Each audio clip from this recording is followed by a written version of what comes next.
आप लोगों के क्वेश्चंस हैं तो लेट मी जस्ट स्टार्ट। मैं 14 गुणस्थान खत्म कर चुकी हूँ। टेक्निकली मैंने आपको सब कुछ पढ़ा दिया है। आज ओवरऑल मैं आप लोगों को इस टॉपिक को कैसे हैंडल किया जाता है, कैसे देखा जाता है, that only I am handling. So let me begin by telling you something. मैंने थोड़े दिन पहले जब मैं पढ़ा रही थी ना, तो मैंने ये पढ़ाया था कि पहले गुणस्थान में रहा हुआ जो अनादि मिथ्या दृष्टि जीव होता है, वो जब पहली बार मिथ्यात्व से निकलता है तो यहाँ तो चौथे गुणस्थान में जाएगा, पांचवें में जाएगा या सातवें में जाएगा। तो चौथा और पांचवा तो ठीक है, सातवां मैंने इस अपेक्षा से बोला था कि जब भी उस जीव को सम्यक दर्शन की स्पर्शना होगी वो उपशम में होगी, शयोपशम में नहीं होगी, उपशम में होगी। और उपशम में यदि वो तीन तरह के करण कर रहा है, जिसके अंदर यथा प्रवृत्ति करण और अपूर्व करण है, पूर्व में ऐसे अध्यवसाय नहीं होते, इतने ब्यूटीफुल होते हैं, अप्रमत्त दशा होती है, इसलिए जीव सबसे पहले जब वो निकलेगा तो वो सातवें गुण स्थान को स्पर्शेगा, बाद में छठे में घुसेगा। ये जनरली कहा जाता है, बट कई संघों की ये धारणा भी है अभी तक। बट कंचन आंटी ने हम लोग we were just discussing and Kanchan aunty said नहीं, रामगुरु की धारणा is very clear on this कि जीव सबसे पहले सिक्स्थ में को भी स्पर्श सकता है और सात को भी स्पर्श सकता है। सो इस क्लास में जितने भी साधु मार्गी हैं उनको मैं क्लियर कर देती हूँ कि आपके आचार्य भगवंत ये मान रहे हैं कि जब छठे सातवें गुणस्थान में जरूरी नहीं सातवें को पहले स्पर्शे, छठे को भी स्पर्श करके बाद में सातवें में जाता है। तीर्थंकर के लिए ये रूल होता है कि तीर्थंकर भगवान जब पैदा होते हैं तो वो फोर्थ गुणस्थान में पैदा होते हैं। वो अपनी जिंदगी में कभी भी कोई छोटे मोटे पचका नहीं लेते हैं, इसका मतलब वो पांचवें गुणस्थान को नहीं स्पर्शते हैं। आप बोलोगे क्यों नहीं स्पर्शते हैं, दीक्षा नहीं लिए उसके पहले तो कर ही सकते हैं। आंसर है उनको जरूरत नहीं होती है, they are involved kind of a scenario. वो डायरेक्टली फोर्थ गुणस्थान से डायरेक्टली जब दीक्षा लेते हैं तो सेवंथ गुणस्थान को स्पर्शते हैं अप्रमत्त दशा में, जिसकी वजह से उनको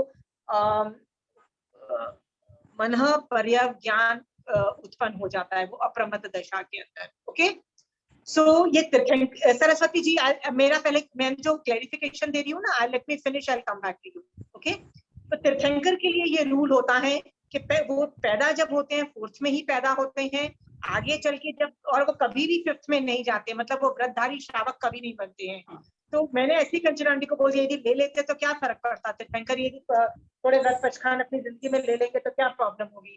तो कहते हैं नहीं, वो वैसे भी चाके बिल्कुल सही तरीके से फंक्शन करते हैं पर व्रत पचखान नहीं लेते हैं, वो डायरेक्टली सातवें को ही स्पर्शते हैं और सातवें को स्पर्शने में उनको मन पर्यज्ञान होता है, फिर वो छठे में आते हैं। ये जो रूल है, ये रूल है ना, ये तीर्थंकर की अपेक्षा है, बट सामान्य जो लोग होते हैं वो सिक्स को भी स्पर्श सकते हैं। तो इफ यू आर अ साधु मार्गी संघ, आप आचार्य रामगुरु को मानते हो, please understand you can go from अनादि मिथ्या दृष्टि, फोर्थ, फिफ्थ, सिक्स्थ और सेवंथ चारों को बोल रहा है स्पर्श सकता है। हर संघ की अलग अलग धारणाएं हो सकती है। Please go back to your acharya whenever there is a difference of opinion. There is nothing wrong about having difference of opinion. We have taken this topic a lot of time. Okay? इसमें सम्यक दर्शन में कोई दोष नहीं लगता है। आचार्य जो बोले, please take that answer as यथार्थ and move forward in life. Okay? Okay. So coming, Saraswati ji, you had a question. Please ask. Unmute करके question पूछ लीजिए, सरस्वती जी। तो तीर्थंकर परमात्मा दीक्षा लेने के पहले कौन से गुण स्थानक में रहते हैं? वही तो मैंने आपको बोला ना, जब पैदा होते ही वो फोर्थ में होते हैं, क्योंकि वो हमेशा सम्यक दृष्टि ही होते हैं, तो वो पैदा ही फोर्थ में होते हैं। ओके, पर पैदा होके वो व्रत पचखान नियम ले सकते हैं, पर वो नहीं लेते हैं क्योंकि वो तीर्थंकर होते हैं। उनको वैसे भी रूल्स फॉलो करने की जरूरत नहीं होती, वो फिर भी फॉलो कर लेते हैं। ठीक है, वो जस्ट लोगों को की एप्रिसिएशन में कर लेते हैं। तो वो कभी भी छोटे मोटे पचखान नहीं लेते, डायरेक्टली साधुपना लेते हैं, और वो जब लेते हैं तो वो सातवें गुणस्थान को स्पर्श के फिर सिक्स्थ में जाते हैं। ओके, बट अलग मैं बार बार आपको बोल रही हूँ, if go back to your acharya, find out what he is saying, whatever he says, सहति करके accept that answer as perfect and move on in life. ज्ञान में difference of opinion is normal. Please सम्यक दर्शन में दोष नहीं लगता है। We are all sitting here for samyak darshan, okay. So I hope you are very clarified. I just needed to clarify because Kanchan aunty ने बोला है, I'm sure she is very clear कि नहीं नाम ग्रुप का ये version. So I said okay, I'll clarify. Okay. Okay. So we are coming back to मेरे 14 गुणस्थान मैंने खत्म कर दिए हैं। ये जो मैंने आपको पढ़ाया है ना, ये मैंने थ्योरी रूप में नहीं पढ़ाया, ओके, ज्ञान रूप में नहीं पढ़ाया है। मैंने इसको एप्लीकेशन रूप में पढ़ाया है कि अप्लाई करो तो कैसे गुणस्थान में लोग जंप करते हैं, कैसे गिरते हैं, ओके। और पर आप लोगों को ये नहीं समझना है कि जस्ट मैंने पढ़ा दिया तो हो गया। इसका एक ठोकरा है, ये आगम में इसका ज्ञान नहीं मिलेगा, इसकी इंफॉर्मेशन नहीं मिलेगी, बट एक थोकड़ा है जिसका नाम है गुणस्थान। गुणस्थान नाम का थोकड़ा है, उसमें बहुत ही इंटरेस्टिंग चीजें हैं, ओके, ठीक है। मतलब बहुत द्वारों से ये टॉपिक सिखाया जाता है। इट बिकम्स टू टेक्निकल, मतलब इतना ज्यादा टेक्निकल है कि नंबर्स चालू हो जाते हैं, मतलब हालत खराब हो जाती है, इतनी ज्यादा इंफॉर्मेशन है। देखिए इतनी सारी इंफॉर्मेशन है, ओके।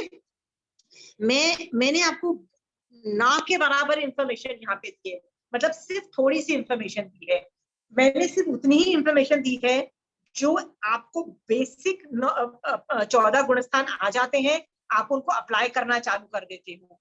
ये लेवल इसलिए है कि शोभा जी जैसे लोग जो दूसरों से हेल्प नहीं ले रहे हैं, सिर्फ मेरी क्लास पे डिपेंडेंट है, उनको यदि गुणस्थान बोला जाए तो उनको खट खट खट समझ में आ जाए। बट जो एक्सपर्ट्स है इन क्लास में, please go back to somebody else, उनको बोलो मुझे गुणस्थान का थोकड़ा सिखा देगी। आगम में आपको इंफॉर्मेशन नहीं मिलेगी, थोकड़ों में मिलेगी, तो किसी से भी गुणस्थान का थोकड़ा सीख ले। जो मैंने पढ़ाया है ना वो 20-30% ही है पूरे पिक्चर का।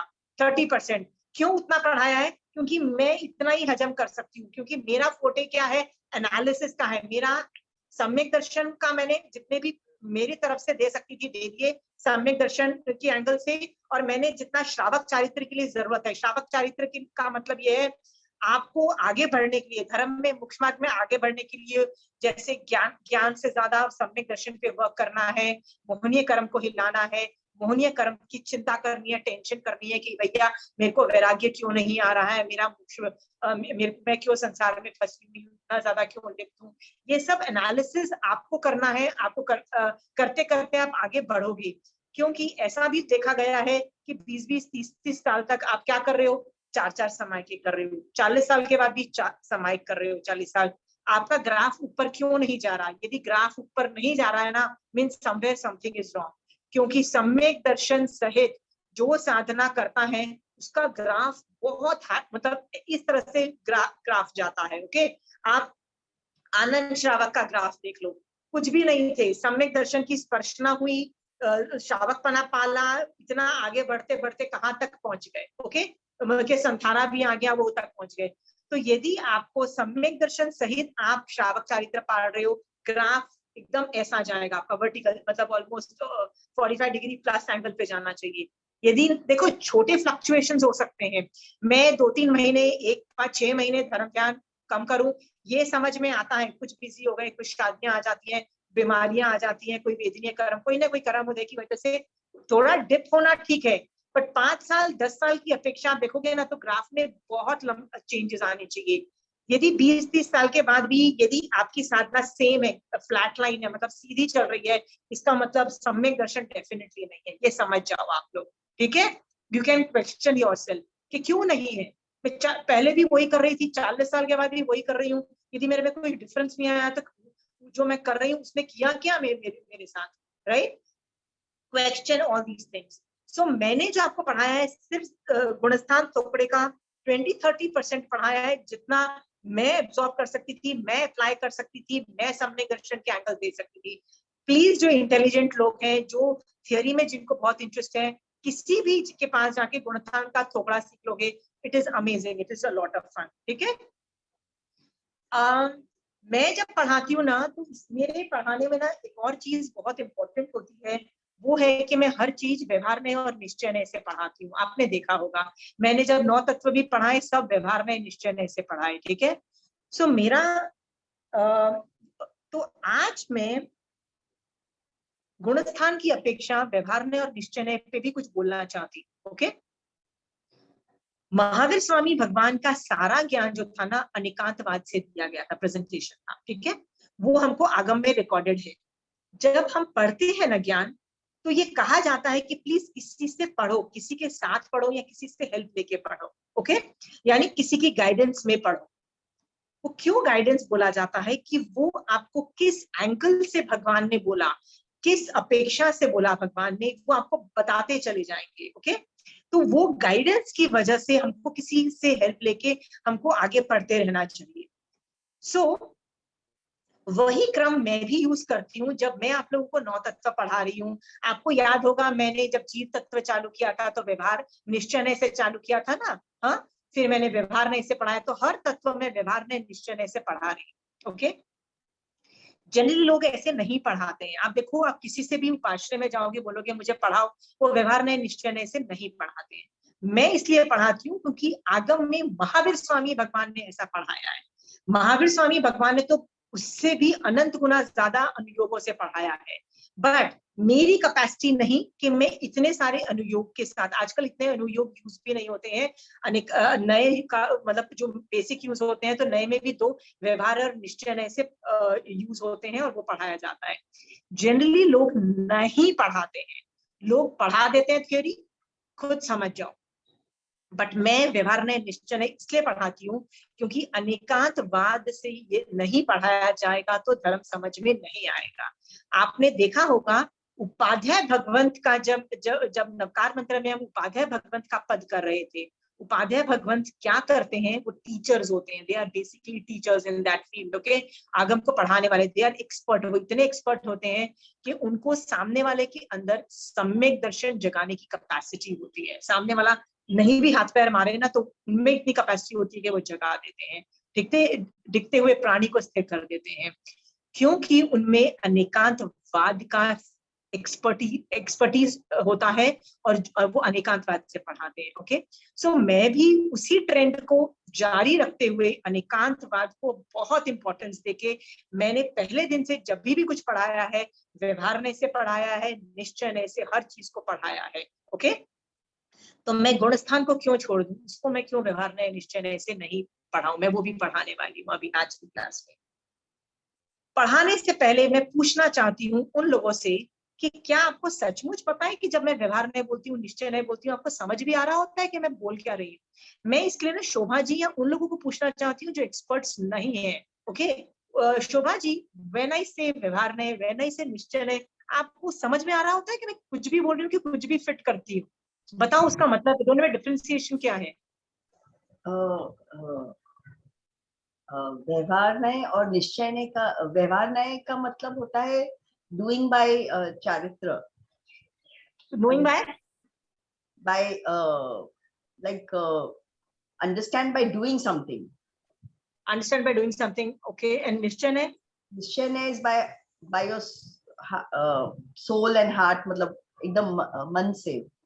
Okay, तो आप ब्रॉड एंगल ठीक हो, but actually you are wrong Shobha ji. I just explain मैं क्या हूँ बोल रही हूँ, ठीक है, आई जस्ट एक्सप्लेन। हाँ शोभा जी, मुझे पता है इस क्लास में बहुत लोगों की एक्सपर्टीज नहीं होने के कारण लोग लोग लोग सुन तो लेते व्यवहार रहे निश्चय नहीं, पर कभी पूछते नहीं है कि भैया ये बोल क्या रहे हो। Why are, because nobody is teaching like that. आपके उपासना में कोई भी ऐसे नहीं पढ़ा रहा होगा, तो why am I teaching like that. आपने कभी पूछा भी नहीं कि भैया आप जो पढ़ाते हो दूसरे लोग तो ऐसे नहीं पढ़ाते हैं, तो नहीं पढ़ाते तो भैया आप बोल क्यों रहे हो। तो मैं उसके लिए आपको आंसर देना चाहती हूँ कि मैं ये क्यों करवाना करती हूँ। ओके, देखो, आगम में जब आप पढ़ोगे ना, आपको रियलाइज होगा कि there is a parallel universe within ourselves. Parallel का मतलब होता है 2 तरह की दुनिया है। ये मैं अपनी भाषा में ट्रांसलेट करके बोल रही हूँ, 2 दुनिया है। इसका मतलब क्या है, मैं बॉडी भी हूँ, पर मैं आत्मा भी हूँ, दोनों हूँ ना, राइट। असली कौन है, मतलब इंपॉर्टेंट कौन है, तो भगवान कहते हैं दोनों इंपॉर्टेंट है भाई, एक इंपॉर्टेंट नहीं है। लोग क्या बोलेंगे, नहीं नहीं आत्मा इंपॉर्टेंट है। भाई यदि आत्मा इंपॉर्टेंट है तो बॉडी को उठा के फेंक देना, फेंक दो ना। अरे इतना बेकार है तो फेंक दो ना। भगवान बार बार बोल रहे हैं भाई दोनों इंपॉर्टेंट है। हाँ, दोनों इंपॉर्टेंट है। हम लोग क्या बोलते हैं, नहीं यार आत्मा इंपॉर्टेंट है। नो, आत्मा इंपॉर्टेंट है ना, तो बॉडी को उठा के प्लीज सड़क पे फेंक के आओ पहले। तो आप करोगे नहीं वो वाली चीज, राइट? हमारे घर में कोई मर जाता है ना, तो हम डेड बॉडी भी इतने आराम से, मतलब उसके भी हम लोग मतलब सब कुछ पैर वैर छू के पता नहीं क्या क्या करते हैं, और मम्मी मतलब पापा लोग मतलब अपने रिलेशनशिप जताते हैं। हम बॉडी इंपॉर्टेंट है, हम ये समझ नहीं पाते हैं। तो भगवान भी जानते थे both of the things are important, body भी इंपॉर्टेंट है, आत्मा भी इंपॉर्टेंट है, ओके। बट जब भी ये दो चीजों को हम देखते हैं ना, हमको क्या लगता है ये दोनों चीजें सेम ही तो है, सेम ही है, मैं ही तो बॉडी हूँ, मैं ही तो आत्मा हूँ। बट ऐसा है नहीं, क्योंकि जब धर्म सीखते हैं तो जो बॉडी करता है और जो आत्मा करती है ना, उसमें जमीन आसमान का डिफरेंस है, जमीन आसमान का, ओके। यदि बॉडी हाँ का आंसर यदि हाँ है, तो आत्मा के एंगल से वो कुछ और ही हो जाएगा, मतलब लिटरली कोई डिफरेंट हो जाएगा। और दोनों इंपॉर्टेंट है, दोनों इंपॉर्टेंट होने के बदले कब कौन सा यूज करना इस हमारी एक्सपर्टीज है, okay. I give you an example. हाँ, आत्मा को मोक्ष में भेजना है, बॉडी को तो मोक्ष में नहीं भेजना है ना, राइट? बट काम कौन करेगा, मेहनत कौन करेगा, तपस्याएं कौन करेगा, आगम कौन पड़ेगा, व्रत पचखान कौन करेगा? वो तो आत्मा करने से रही, राइट? वो तो बॉडी को ही करना पड़ेगा ना, वो तो बॉडी करेगी ना, अट्ठाई तो बॉडी करेगी ना, राइट? सो आपको दोनों को साथ में लेके चलना पड़ेगा, दोनों को इक्वल इंपॉर्टेंस देनी पड़ेगी। ये दोनों वर्ल्ड पे हमको क्या बोलते हैं, एक्सपर्टीज होनी पड़ेगी दोनों चीजों पे, ओके। बॉडी पे भी, बॉडी के रूल्स और आत्मा के रूल्स पे हम लोगों को एक्सपर्टीज होनी पड़ेगी। तो जो बॉडी के एंगल से, look at the word Shobha ji, body के एंगल से जो बोला जाता है, बॉडी के एंगल से जब वर्णन किया जाता है, तो उसको व्यवहार नय बोला जाता है, व्यवहार नय, ओके। हाँ, ये लिख लो, बॉडी के एंगल से बोला जाता है तो वो व्यवहार नहीं हुआ, ओके। जैसे मैंने 500 कितने भेद बताए ना जीव के, तो वो कौन से थे? वो व्यवहार नहीं से थे। क्यों व्यवहार नहीं से था? वो बॉडी से मैं पंचेंद्रिय मनुष्य संगी हूँ, राइट? और वो जो कुत्ता है वो क्या है? तिर्यंश पंचेंद्रिय व्हाटएवर ही इज, राइट? तो ये व्यवहार नहीं से भेद है। अंडरस्टूड? दो भेद हुए ना, ऐसे अलग अलग जो भेद मैंने 500 जितने सारे भेद करके दिखाए थे आपको डिटेल में, ये व्यवहार नहीं की एंगल से है, और ये गलत नहीं है, बिल्कुल सही तो है, भगवान ने तो बोला है, हम थोड़ी ना अपने पॉकेट से निकाल रहे हैं, ओके। बट जो चीज आत्मा के एंगल से बोली जाती है, look the angle is change. If I से फ्रॉम बॉडी के को छोड़ के आत्मा के एंगल से बोलते हैं, उसको बोलते हैं निश्चय नय, निश्चय नय, ओके। अब बोलोगे why is that important? Now that is also important in lot of things. Understood? Because I told you ना कि सिद्ध भगवान सिर्फ बॉडी है, बॉडी उनके पास है ही नहीं, सिर्फ आत्मा, इसलिए उनका कभी भी 500 जितने भी भेद थे उसके अंदर वर्णन आता ही नहीं है व्यवहार नहीं से। क्यों नहीं आता है? बिकॉज वो व्यवहारने को क्वालिफाई नहीं करते हैं। व्यवहारने के लिए body we need a body to segregate people into different compartments, के भैया तुम तिर्यंश हो, तुम देवता हो, तुम नारकी हो, राइट? पर वो उनके पास बॉडी नहीं है, तो हम उनको किस कैटेगरी में डालेंगे? हम डाल ही नहीं पाते हैं। तो वो बॉडी का डिमार्केशन नहीं है। समझ में आ गया? इसलिए सिद्ध भगवंत आते ही नहीं है। तो सिद्ध भगवंत की को मैंने फिर कहाँ पढ़ाया? मैंने निश्चय में पढ़ाया था, राइट? अब होता क्या है, मैंने हर तत्व में व्यवहार ने और निश्चय ने पढ़ाया था, हर तत्व में, ओके। हर तत्व में क्यों पढ़ाया था? ये सेम डिमार्केशन। शोभा जी आपको ना 3-4 बार ये अनेकांत बात का लिखना पड़ेगा। व्यवहार ने मीन्स बॉडी का एंगल, इट्स ओके, एंड निश्चय ने मीन्स आत्मा का एंगल, ओके। व्यवहार नहीं इज ऑल्सो, देखो मैं, आप है ना कॉलम बना लो, मैंने ये पहले किया हुआ ये थियरी।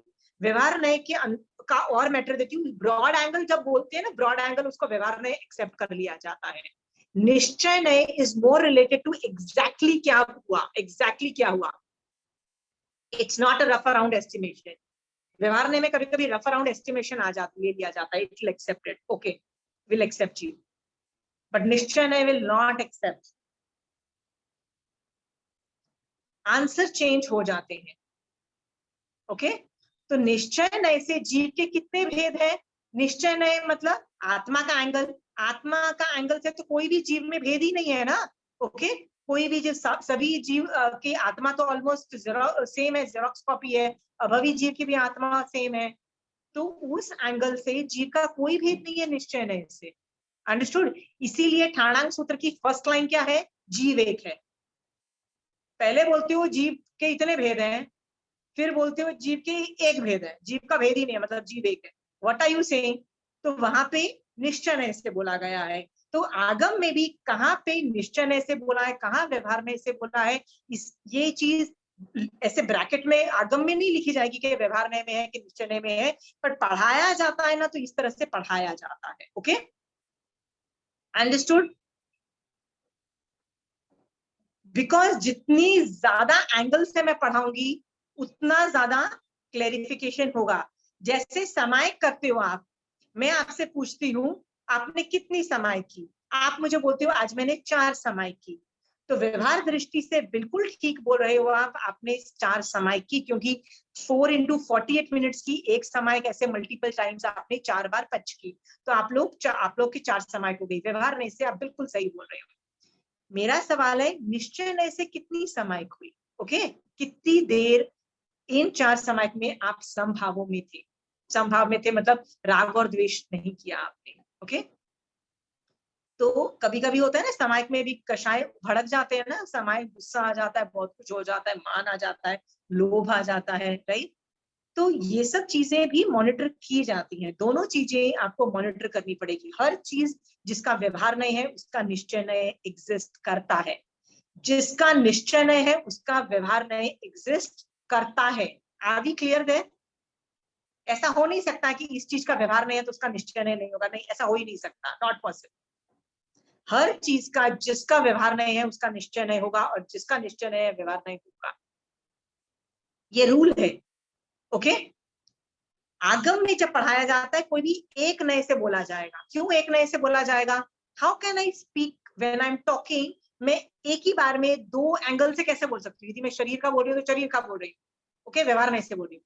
जब वो खत्म हो जाएगा तब मैं निश्चय नए से बोलूंगी। Understood? I can only speak from one of the angles, right? दोनों एंगल से तो मैं साइमल्टेनियसली एक सेंटेंस में नहीं बोल सकती। तो तीर्थंकर भगवंत की भी कैपेसिटी नहीं होती है कि जब वो बोलते हैं कि दोनों एंगल से साइमल्टेनियसली एक ही सेंटेंस में बोल दे, नॉट पॉसिबल। आप बोलोगे वो अनंत शक्ति के धारणहार है, ठीक है, अंतराय कर्म का हटा हुआ है, वीर अंतराय कर्म हटा हुआ है, अनंत शक्ति होने के बावजूद भी वो क्यों एक सेंटेंस के अंदर दोनों नए से क्यों नहीं बोल सकते, एक ही नए से क्यों बोलते हैं? क्योंकि ये भाषा के रूल्स हैं।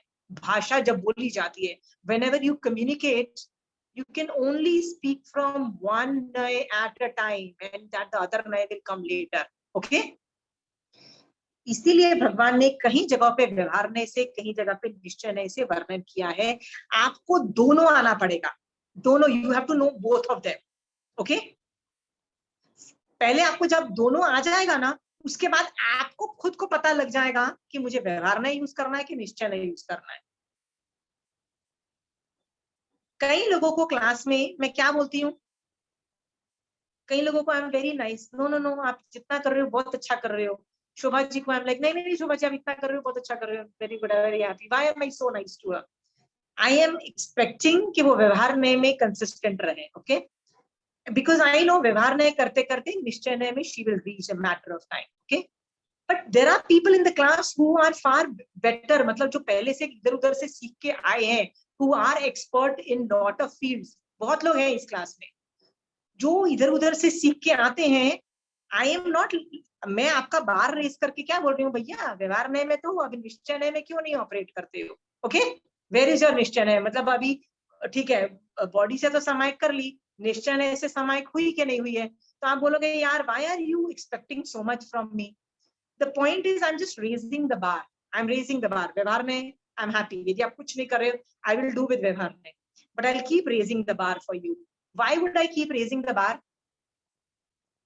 Anybody wants to tell me why will I keep raising the bar? I will never be satisfied with you because केवल ज्ञान चाहिए, केवल ज्ञान और सम्यक दर्शन, ये दो चीजें चाहिए। it's a very very high aim, बहुत बड़ा एम है ये, और ये एम के लिए you can never be happy with yourself. जो भी कर लोगे ना, there is always something better to do, there's always better. मतलब इतनी हमारे अंदर प्रॉब्लम्स है, हम सॉर्ट आउट करते करते चले जाएंगे ना, तो भी मतलब बरसों लग जाएंगे, तो भी हमको सॉर्ट आउट, कितने भव लग जाएंगे तो भी हम फिगर आउट नहीं कर पाएंगे। Okay, so keep raising your bar. Okay, so I am going to keep pushing you. Some people for व्यवहार नय, some people for निश्चय नय. आपको दोनों पे कमांड आके कब कौन सा नय यूज करना है, you will be able to figure out on your own. ये it's not a science, it is basically आपको खुद figure out हो जाएगा कि आप लोग कहाँ पे लेवल पे हो. Understood? हाँ? बट जब पढ़ाया जाता है तो दोनों नयों से मैंने पढ़ा दिया. किसी को अनेकांतवाद पे कुछ और सवाल करने हैं इस इशू पे, क्योंकि अभी मैं गुणस्थान को अनेकांतवाद का प्रेजेंटेशन दे रही हूँ. Anybody wants to give questions on that? व्यवहार नय निश्चय नय समझ में आ गया? हाँ, ये अनेकांतवाद के अंतर्गत आता है. एक अनेकांतवाद में 4 टॉपिक्स आते हैं, जिसमें एक नए का टॉपिक है. नए के अंदर एंगल से अलग अलग एंगल से बोला जाता है. ओके, मैं गुणस्थान को अभी अनेकांतवाद से प्रेजेंटेशन कर रही हूँ. जनरली जब पढ़ाया जाता है तो मोस्ट ऑफ द संघ में जब पढ़ाया जाता है तो ये नहीं बोला जाता कि हम कौन से नए से पढ़ा रहे हैं, पर जनरली जब पढ़ाते हैं ना तो ये लोग निश्चय नए से पढ़ाते हैं, क्योंकि ये लोग कर्म प्रकृति को ले रहे हैं कि भैया चौथा गुणस्थान मतलब क्या, कि उस आदमी का दर्शन सप्तक का जो है ना, या तो उपशम हो गया या क्षयोपशम हो गया या क्षय हो गया या जो भी हो गया, राइट, मतलब वो उदय में नहीं है, इसीलिए दर्शन सप्तक उदय में नहीं है, इसलिए वो आदमी चौथे गुणस्थान में ऐसा पढ़ा दिया जाता है. ये कर्मों के पॉइंट ऑफ व्यू से है, ये बहुत स्पेसिफिक पॉइंट ऑफ व्यू है, और स्पेसिफिक पॉइंट ऑफ व्यू होने से ये निश्चय नए से बोला जा रहा है. ओके, आदमी के 5वें गुणस्थान में जीव के साथ दर्शन सप्तक के साथ साथ 4 और कर्म प्रकृति, जिसको अप्रत्याख्याना चौक बोलते हैं, उसका भी उदय किसी वजह से रोक दिया, जिस जीव ने उसको 5वें गुणस्थान में डाल दिया. अगेन ये कर्म प्रकृति के उदय को कंट्रोल करके हुआ, इसलिए ये सब निश्चय नए के एंगल से बोला जा रहा है. अंडरस्टूड? हाँ, सो जब भी ये बोला जाता है, पढ़ाया जाता है ना, तो ये निश्चय नए से पढ़ा रहे हैं. सो सारे गुणस्थान 1 to 14 निश्चय नए से हैं. ये समझ में आ गया? द प्रेजेंटेशन जो थियोरी है वो निश्चय नए की थियोरी है. बट प्रॉब्लम ये है, क्या आप और मैं किसी के ऊपर जो चिपके हुए कर्मों की जान सकते हैं? क्या मैं आपको देख के जान सकती हूँ कि आपके दर्शन सप्तक का क्षयोपशम है, कि आपके अप्रत्याख्यान का क्षयोपशम है, कि प्रत्याख्यान का क्षयोपशम है, क्या आप नौकशाई का क्षयोपशम है? क्या मैं ये सब जान सकती हूँ? Can people like me and you know? ये कैपेसिटी बहुत एडवांस लेवल के अवधि ज्ञानी जान सकते हैं, या केवल ज्ञान से जाना जा सकता है? बाकी से जानना बहुत डिफिकल्ट हो जाता है. और महावीर स्वामी भगवान ये बात जानते थे कि it is not possible for people with मति शुद्ध ज्ञान टू नो दिस. ओके, सो उन्होंने क्या बोला कि व्यवहार नए में पहले से 7वें में जो जिस तरह से फंक्शन करता है बॉडी से, तो उसको एक्सेप्ट कर लिया जाएगा व्यवहार नए से. अंडरस्टूड? सो आप और मैं सब लोग व्रतधारी श्रावक हैं, तो हम एक दूसरे को क्या बोल देते हैं? 5वें गुणस्थान में बोल देते हैं ना. कंचन आंटी तो हमेशा बोलती है, मैं सबको बोल लो कि हम 5वें गुणस्थान में हैं, विच इज ट्रू. हम सब व्यवहार नए से 5वें गुणस्थान में हैं. इज इट ट्रू और नॉट? अब मैं आपको बोलूंगी कि नहीं नहीं 5वें गुणस्थान में हो, यदि कोई साधु है तो हम क्या बोलेंगे? 4th 6th 7th गुणस्थान वाला जीव है, हम ऐसा बोलते हैं ना उस आदमी को. ठीक है, और कोई जीव यदि जैन धर्म नहीं पाल रहा है तो हम उसको पहले गुणस्थान वाला बोल देते हैं कि यार ये जैन कुल में पैदा तो हुआ है, बट ये मोक्ष के लिए कुछ नहीं कर रहा है, और ये यदि धर्म करता भी है तो अपने फायदे के लिए करता है, जैसे पैसे के लिए, घर की शांति के लिए, गॉड नोस हेल्थ के लिए करता है, तो हम बोल देते हैं पहले गुणस्थान में कि हम व्यवहार नहीं से बोल रहे हैं. ओके, तो आप बोलोगे कि क्या व्यवहार नहीं से बोलना सही है कि गलत है? एनीबडी वांट्स टू से? क्या सही है कि नहीं है? मैं व्यवहार में से आप लोगों को 5वें गुणस्थान में बोल रही हूँ, क्या सही है कि गलत है?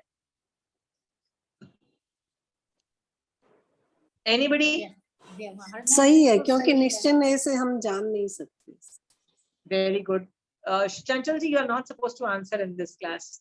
You can only ask questions, you cannot. You are overqualified for this class. Okay. I want people to do mistakes so they realize that they should not do that. This thing. Okay. भगवान कहते हैं व्यवहार नए गलत नहीं है। Please understand, व्यवहार नए बेकार नहीं है, गलत नहीं है, बिल्कुल सही है। आपको पता है महावीर स्वामी भगवान ने तीर्थ की स्थापना की। तीर्थ का मतलब क्या होता है? साधु साध्वी श्रावक श्राविका के रूल्स बताए। ये सब व्यवहार नए से है, निश्चय नए से नहीं है, व्यवहार नए से है ना। तो 32 आगम, सारे आगम व्यवहार नए से है, एक भी आगम निश्चय नए से पे नहीं है, एक भी आगम। निश्चय नए इन 32 आगमों के अंदर बीच में कहीं कहीं चैप्टर्स में निश्चय नए से आंसर्स दिए गए हैं। ओके, जैसे नमी पवज्जा में सारे वो निश्चय नए से आंसर दे रहे हैं, नमी राज ऋषि उत्तरा ज्ञान सूत्र में। सो कई चैप्टर आपको पता लग जाएगा, अरे ये तो आत्मा के एंगल से आदमी बोल रहा है, तो आपको पता लग जाएगा कि ये चैप्टर निश्चय नए से रिलेटेड है। पर 32 आगम व्यवहार नए को बताते हैं। ये क्यों महावीर स्वामी भगवान ने इतनी पार्शियलिटी क्यों की, और सारे जो 32 आगम है व्यवहार नए के बेसिस पे क्यों बनाए, निश्चय नए पे क्यों नहीं बनाए? Anybody wants to give it a try? क्यों व्यवहार नए पे महावीर स्वामी भगवान को इक्वल ट्रीटमेंट करना चाहिए था, निश्चय नए पे भी बोलना चाहिए था? व्हाई डिड भगवान नॉट गिव इंपॉर्टेंस टू निश्चय नए इतना ज्यादा? क्योंकि भगवान ने सोचा कि जो व्यवहार में से करेगा उसे निश्चय में अपने आप आ जाएगा। Very good. भगवान ने को जानते थे कि तुम व्यवहार नए करो, निश्चय नए will be the resultant, this is the way to go. Okay, so भगवान ने आपको प्रक्रिया बताने के लिए क्या बोला? व्यवहार नए से, बॉडी से करो, अपने आप you will reach where you have to reach. भगवान की मेथोडोलॉजी ये है। ओके, इसलिए भगवान ने व्यवहार नए करने को बोला है। सो व्यवहार नए करते चले जाओ, जो भगवान ने बोला है करते चले जाओ, you will figure it out sooner और later, it's a matter of time. Okay okay, हम जब साधु और साध्वी या श्रावक को देखते हैं तो व्यवहार नए से बोलते हैं। आपको मैंने एक थोकड़ा भी बोला था पढ़ने की, एक थोकड़े की किताब में व्यवहार संकित के 67 बोल, आप सब लोगों ने पढ़े? Shobha ji, did you read it? नहीं पढ़े? You should read it, it's very important. Vinita ji, आपने भी नहीं पढ़े होंगे? नहीं पढ़े? सरस्वती जी, आपने भी नहीं पढ़े ना? ओके, विजयश्री जी, आपने पढ़े हैं व्यवहार संकित के? पढ़े हैं? मैं तो आज बहुत दिन बाद आई हूँ क्लास में। ओके, प्रमिला जी, आपने पढ़े हैं? क्यों सब लोगों के पास एक थोकड़े की किताब नहीं है? प्लीज मंगवा लीजिए ना, हर संघ में थोकड़े की किताब मिलेगी, उसमें गुणस्थान का भी थोकड़ा होगा। वो इतने सारे पेजेस हैं, वो ऑलमोस्ट 20 पेजेस हैं, 20-30 पेजेस है। मैं कितने पीडीएफ कितने बना के भेजूंगी, एक मंगवा लीजिए। ओके, उसमें व्यवहार संकित के 67 बोल भी पढ़ने योग्य है।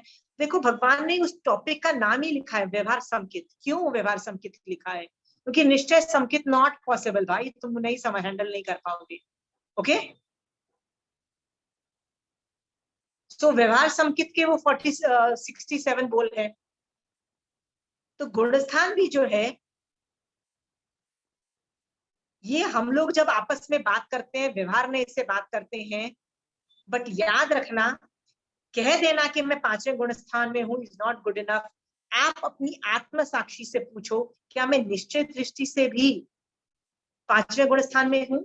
सरस्वती जी, आप पूछिए महावीर स्वामी भगवान, क्या आपके केवल ज्ञान में ये झलक रहा है कि मैं निश्चय दृष्टि से भी 5वें गुणस्थान में हूँ कि पहले गुणस्थान में हूँ? ये सोचो। और यदि नहीं हो, आप पहले गुणस्थान में हो निश्चय नए से, तो भगवान प्लीज मुझे 5वें गुणस्थान में डालो ना, व्यवहार में मतलब निश्चय नए से। ओके भगवान, यू कैन डू दैट। मतलब आप लोगों की साधना व्यवहार में से देखो। जैसे आप मुझे बोलते हो कि मैंने 4 समाई की, मैंने तो आज रात्रि भोजन त्याग किया, मैं एक स्माइल देके क्या बोलती हूँ आपको? वेरी गुड, बहुत अच्छा किया। लोगों की साधना व्यवहार में से जानो कि आदमी मेहनत कर रहा है मोक्ष मार्ग में। ओके, बट खुद की साधना निश्चय से देखो यार। निश्चय से देखने का मतलब क्या है? देखो कि हाँ, मैंने 4 समाई तो की, बट क्या सचमुच मेरे में 4 समायिक जितना संभाव आया? वीतरागपना आया? राग द्वेष मैंने कंट्रोल किया? क्या मोहनी कर्म मेरा हिल गया? मतलब राग द्वेष को पे मैंने कॉन्कर किया, उसमें मैंने कषाय मेरे नहीं भड़के, 9 कषाय मेरे नहीं भड़के, और भड़के तो क्या मैंने उनको कंट्रोल किया। ये सब चिंतन करो, अपनी साधना निश्चय से करो। सी मैं आपकी साधना निश्चय से कैसे जान सकती हूँ? ऑब्वियसली नहीं जान सकती हूँ।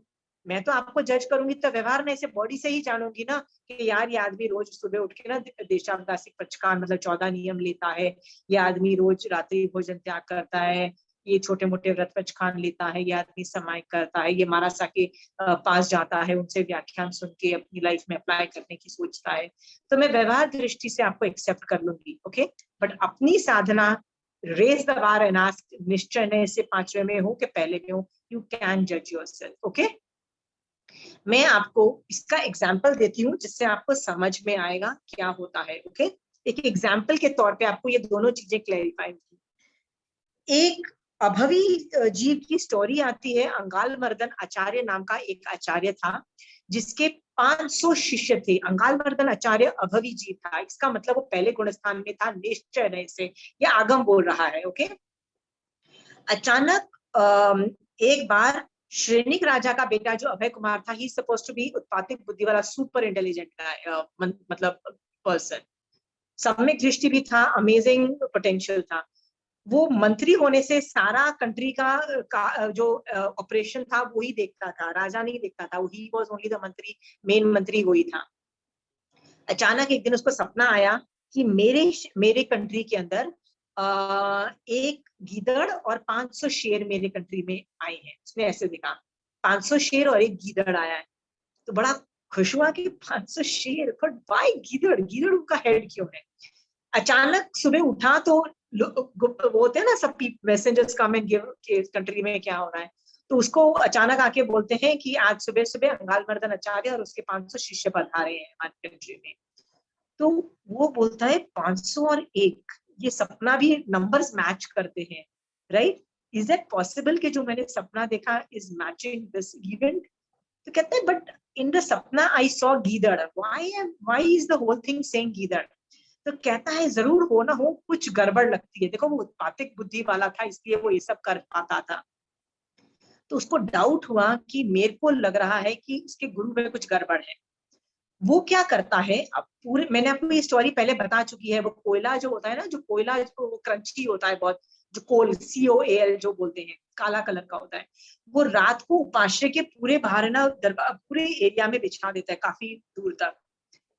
तो सुबह जब सूर्योदय के पहले लोग बाथरूम जाते हैं ना मारासा, तो कोई भी मारासा जाते थे तो वो उनका पैर जब वो थोड़ी थोड़ी लाइट होती है ना, मून लाइट या जो भी में, तो जब पैर पड़ता ना तो क्रंच क्रंच आवाज आती, तो सबको लगता जीवों की उत्पत्ति हो गई है। सब अंदर जाके बैठ जाते, अपना सुसु पॉटी रोक के बैठ जाते कि नहीं हम बैठेंगे लेकिन जीवों को नहीं मारेंगे। जब सूर्योदय होगा, सूर्योदय की वजह से सारे जीव भाग जाते हैं ना, जीव छट जाते हैं। जैसे फॉग होता है वो भी सूर्य के आने के बाद फॉग चला जाता है, वैसे जीव हट जाते हैं। तो हम लोग तब बाथरूम जाएंगे, सब चुपचाप समभावों में बैठ गए। जब अंगाल मर्दन आचार्य निकला तो उसने क्रंच क्रंच की आवाज आई, तो उसके आत्मा में दया नाम की चीज नहीं थी, जीव दया। वो खट से आगे खट खट खट पैर करके चला गया और गाली देते हुए चला गया। किसकी हिम्मत होती है मेरे आगे इतने सारे जीव आने की? मतलब निश्चय दृष्टि से उसके अंदर दया नहीं थी। क्यों? क्योंकि उसमें सम्यक दर्शन भी नहीं था। और ये सारी चीज अभय कुमार बाहर झाड़ियों में देख रहा था, ओके। तो उसको समझ में आ जाता है कि ये जो आचार्य है ना इज नॉट सम्यक दृष्टि फॉर श्योर। अंडरस्टूड? याद रखना आपके और मेरे अंदर इस लेवल की उत्पातिक बुद्धि नहीं है टू जज कि सामने वाला कौन से गुणस्थान में है। अभय कुमार का एक्स्ट्राऑर्डिनरी एग्जाम्पल आगमों में मिलता है दैट ही हैड उत्पातिक बुद्धि, so he was able to figure it out. इसका मतलब आप फिगर आउट कर सकते हो if you have that level of command, okay. उसका मति शुद्ध का इस लेवल का शिवचम था, but not everybody can do it. सब लोग तो 500 शिष्य जो खुद सम्यक दृष्टि थे, उनको नहीं समझ में आया ना कि मेरा जो गुरु है वो मिथ्या दृष्टि है, उनको भी नहीं समझ में आया। मेरा सवाल ये है, जब उनके 500 शिष्य अपने गुरु को वंदन नमस्कार कर रहे हैं और उनको वंदन नमस्कार करके गुरु मान के, आचार्य मान के धर्म कर रहे हैं, क्या उनके सम्यक दर्शन में प्रॉब्लम आया उन 500 शिष्यों के? नहीं आया ना? इसका मतलब गुरु गलत होगा, चलेगा, नॉट अ प्रॉब्लम। शिष्य, क्योंकि गुरु परफेक्ट तरीके से 5 महाव्रत पाल रहा है, रूल्स फॉलो कर रहा है, आचारांग सूत्र पाल रहा है, सब लोगों को क्या दिखा रहा है? आई एम फॉलोइंग साधुपना इन परफेक्ट तरीका। उसको ज्ञान भी इतना है। वो बात अलग है कि वो आचार्य जो है वो मोक्ष के लिए नहीं कर रहा है, अंडरस्टूड, कि कोई और कारण की वजह से कर रहा होगा, क्या पता उसको इज्जत चाहिए, क्या पता वो फेमस होना चाहता है, क्या पता उसके मन में क्या, किस वजह से वो कर रहा है, बट वो मोक्ष के लिए डेफिनेटली नहीं कर रहा था। ओके, उसके पास इतना ज्ञान हो गया था, इतना ज्ञान हो गया था कि वो लोगों को पढ़ाता था, और लोग तो छोड़ो, 500 साधु उसकी वजह से सामने दर्शन में स्थित थे। इतना हो जाने के बावजूद भी आचार्य मिथ्या दृष्टि है। Okay, that is also possible. But मेरा सवाल ये है, यदि वो रूल्स फॉलो कर रहा है, यदि आचार्य मिथ्या दृष्टि होने के बावजूद भी साधु के सारे रूल्स फॉलो कर रहा है, सब चीज परफेक्ट कर रहा है, आचारांग सूत्र फॉलो कर रहा है, गलती नहीं कर रहा है, और उसको देख के दिख रहा है कि व्यवहार नहीं से ये 6ठे 7वें गुण स्थान में है, तो ऐसे जीव को फॉलो करके, फॉलो मतलब ऐसे जीव को विनय करके 500 शिष्य सम्यक दर्शन में बिल्कुल परफेक्ट है और आगे बढ़ रहे हैं। अंडरस्टूड? अंडरस्टूड? अब समझ में आ रहा है? हाँ, ऑन द कॉन्ट्ररी, तो भगवान ने व्यवहार नहीं को बहुत इंपॉर्टेंट माना। भगवान केवल ज्ञान में जान रहे हैं कि भाई ये आचार्य को मिथ्या दृष्टि है निश्चय नहीं से, फिर भी भगवान ने क्या बोला? सॉरी, व्यवहार नहीं से यदि वो सम्यक दृष्टि है, प्लीज एक्सेप्ट हिम। क्योंकि हम और आप न इतने उत्पातिक बुद्धि वाले लोग हैं, न इतना मतिश्रुत का श्रेयोक्षम है, न इस लेवल का अवधि ज्ञान हम लोगों में है कि हम सामने वाले को निश्चय दृष्टि से देख पाए। अंडरस्टूड? सो हम क्या करेंगे? हम व्यवहार दृष्टि से एक्सेप्ट कर लेंगे सामने वाले आदमी को। Is it very clear? Understood? हाँ, ऑन द कॉन्ट्ररी, ये एक एग्जाम्पल था कि आचार्य कौन था? मिथ्या दृष्टि था, बट शिष्य सम्यक दृष्टि थे। अंडरस्टूड?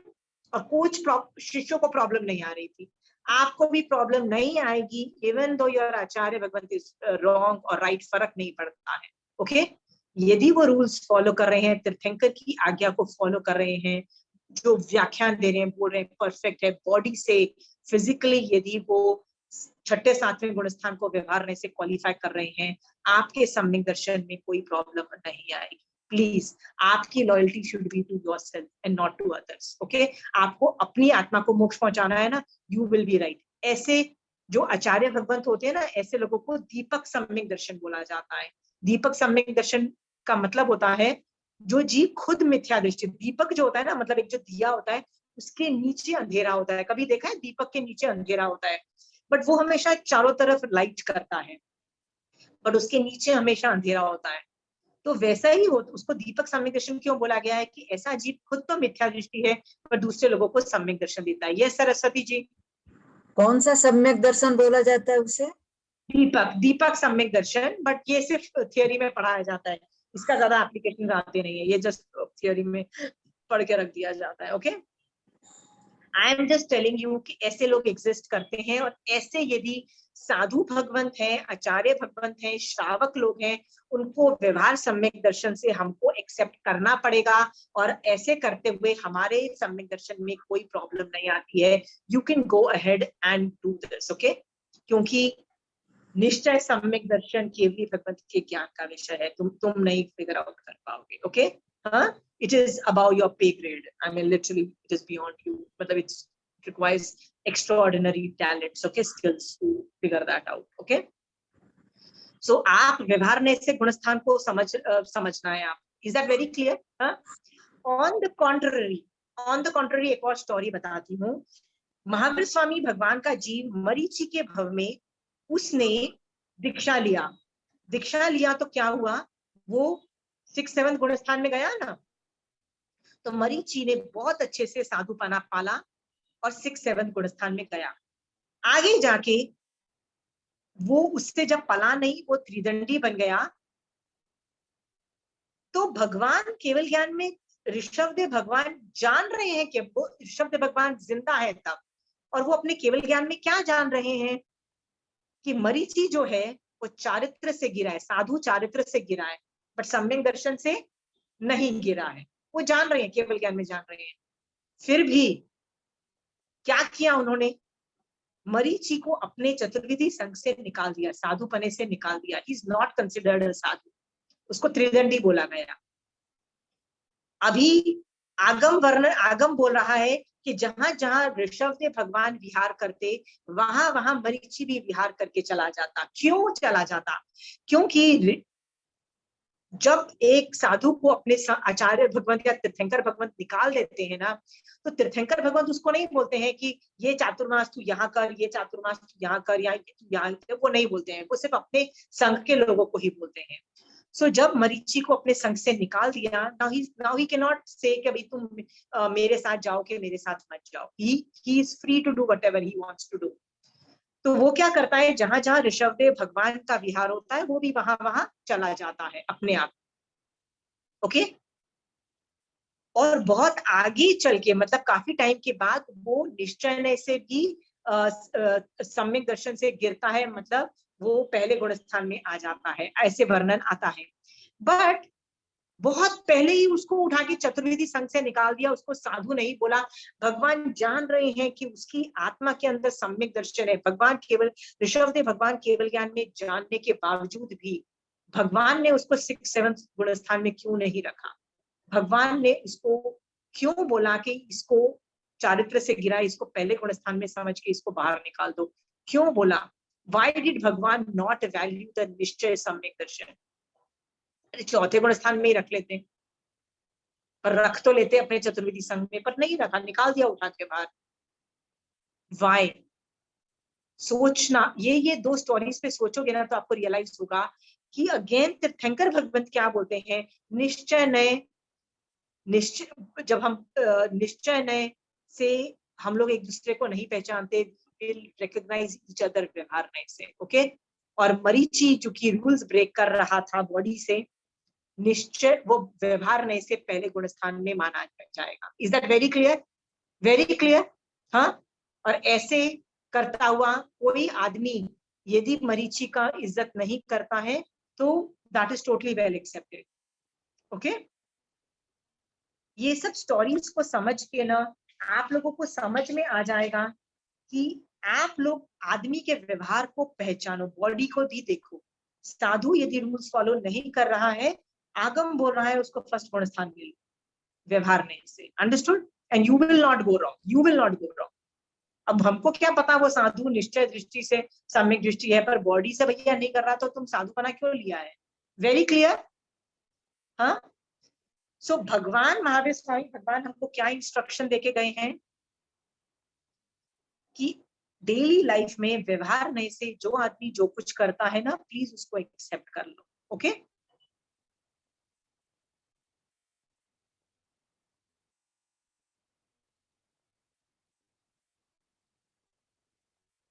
बट अपनी साधना में हमेशा मेहनत करो कि भैया मैं व्यवहार में से 5वें में हूं, तो अपनी साधना तो निश्चय दृष्टि से मैं 5वें गुण स्थान जैसी रखूं साधना। ओके।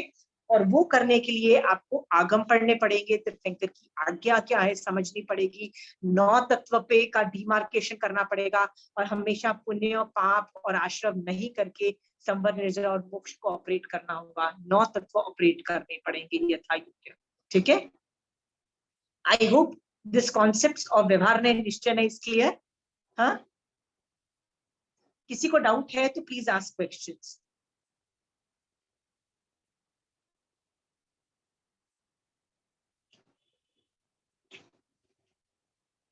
जो आदमी अपने आचार्य का अभिनय करे, अपने गुरु का अभिनय करे, ऐसे आदमी को कौन से गुण स्थान में रखोगे?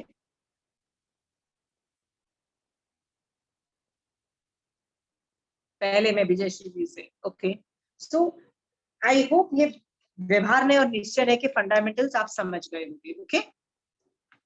अनेकांतवाद से मैंने पढ़ा दिया। No questions?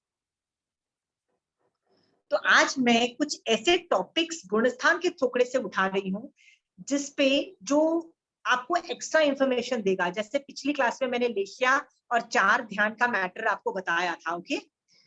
तो जब थोकड़ा करोगे ना, अलग अलग द्वारों से, द्वार मतलब टॉपिक्स पे से आपको वो टॉपिक सिखाया जाएगा। तो मैंने पिछली बार लेशिया और ध्यान का टॉपिक किया था।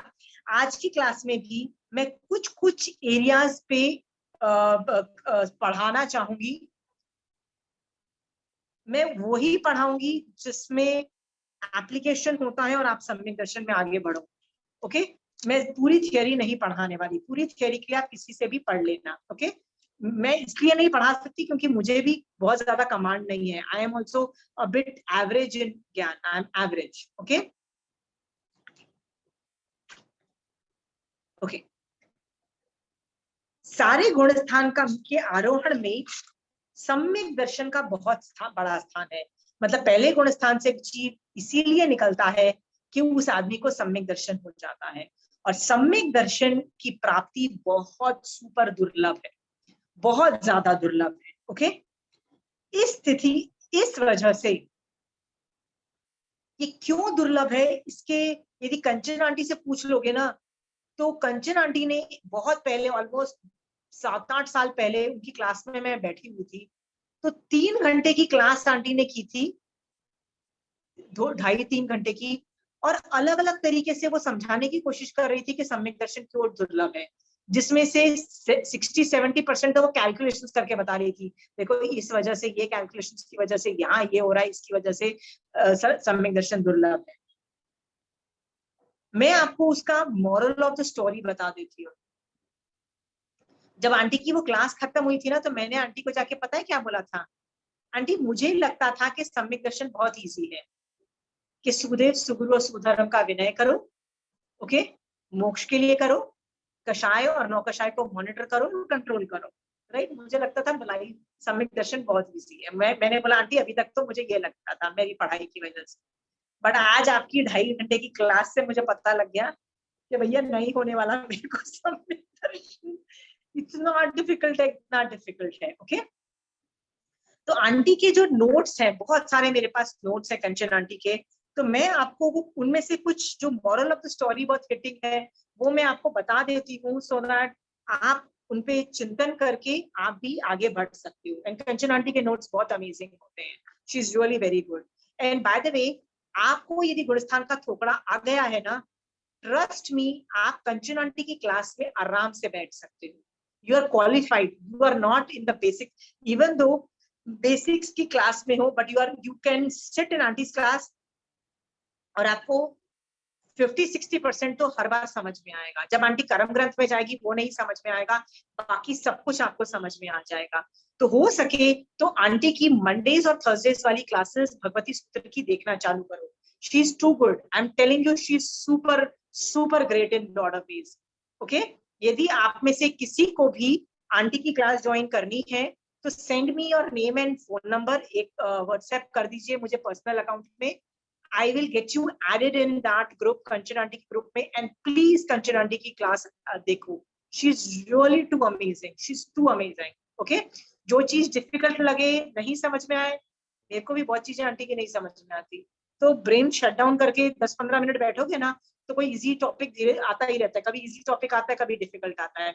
तो आपको 50-60% एवरेज समझ में आ जाएगा ना, तो भी आप बहुत ज्यादा फायदा हो जाता है, okay. So if anybody wants to join Kanchan Auntie's class, just send me your phone numbers and your name. I will get you added in that group. Okay? उनकी क्लास Mondays और Thursdays को होती है, वही same timing है 2 to 3:30. Okay?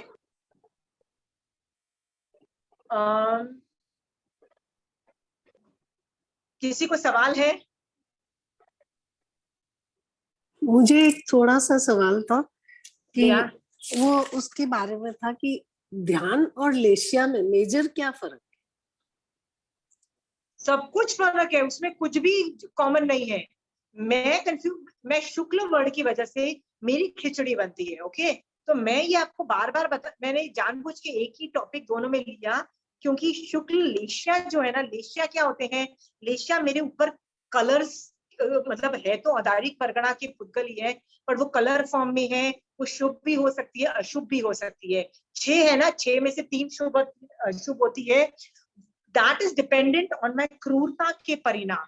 Okay, सो अभी मैं बहुत क्रूर हूं, मेरा मन कर रहा है कि तुम्हारा मर्डर कर दो और पूरे अनाइलेट कर दो, और ऐसे लोगों को तो मतलब जितने भी मेरे में क्रूरता के परिणाम है उसकी वजह से मेरी गंदी लेशिया होगी। ओके, और क्रूरता का ऑपोजिट क्या होता है, अंदर से जीव दया के भाव होंगे, लेशिया शुभ होगी। So leshya is dependent on atma parinam, depending on the cruelty and the मतलब बचाने के भाव। Okay, so leshya is that determinant. तो मैं परोपकार का काम कोई भी कर सकता है, नॉन जैन भी कर सकता है। नॉन जैन भी बहुत सारे लोग बहुत अच्छे परोपकार के काम कर रहे हैं और उनके भाव बहुत शुद्ध होते हैं, they want to help others. Okay, जैसे वो कल उन्होंने बोला था ना कि कोई आदमी एक बर्ड को बचाता बचाता मर गया, अब वो बचाना चाहता था मतलब कि परोपकारी, मतलब he felt good about saving this thing. तो ये शुक्ल लेशा को डेफिनेटली मतलब अच्छी लेशा को क्वालिफाई कर जाता है। ओके, बट शुक्ल ध्यान on the other hand is not related to परिणाम, क्रूरता के परिणाम। इट इज डिपेंडेंट ऑन आप किस चीज पे कॉन्सेंट्रेट कर रहे हो, उस पर कॉन्सेंट्रेशन आपका किस चीज पे है। यदि आप मोक्ष के लिए के डायमेंशन में कॉन्सेंट्रेट कर रहे हो तो वो धर्म ध्यान है, क्योंकि धर्म ध्यान के अंदर आप तीर्थंकर के ज्ञान को यूज करके मोक्ष मार्ग में कुछ भी सोचते हो, कॉन्सेंट्रेट कर रहे हो, तो वो धर्म ध्यान है। यदि नहीं कर रहे हो तो आर्त ध्यान है। और आर्त ध्यान के साथ साथ हिंसा मतलब सामने वाले जीव का मरना भी, मतलब हिंसा भी चालू हो जाती है, तो वो रुद्र ध्यान बन जाता है। और शुक्ल ध्यान तो भैया पॉसिबल ही नहीं है अभी, तो उस पर ज्यादा रिसर्च मत मारो।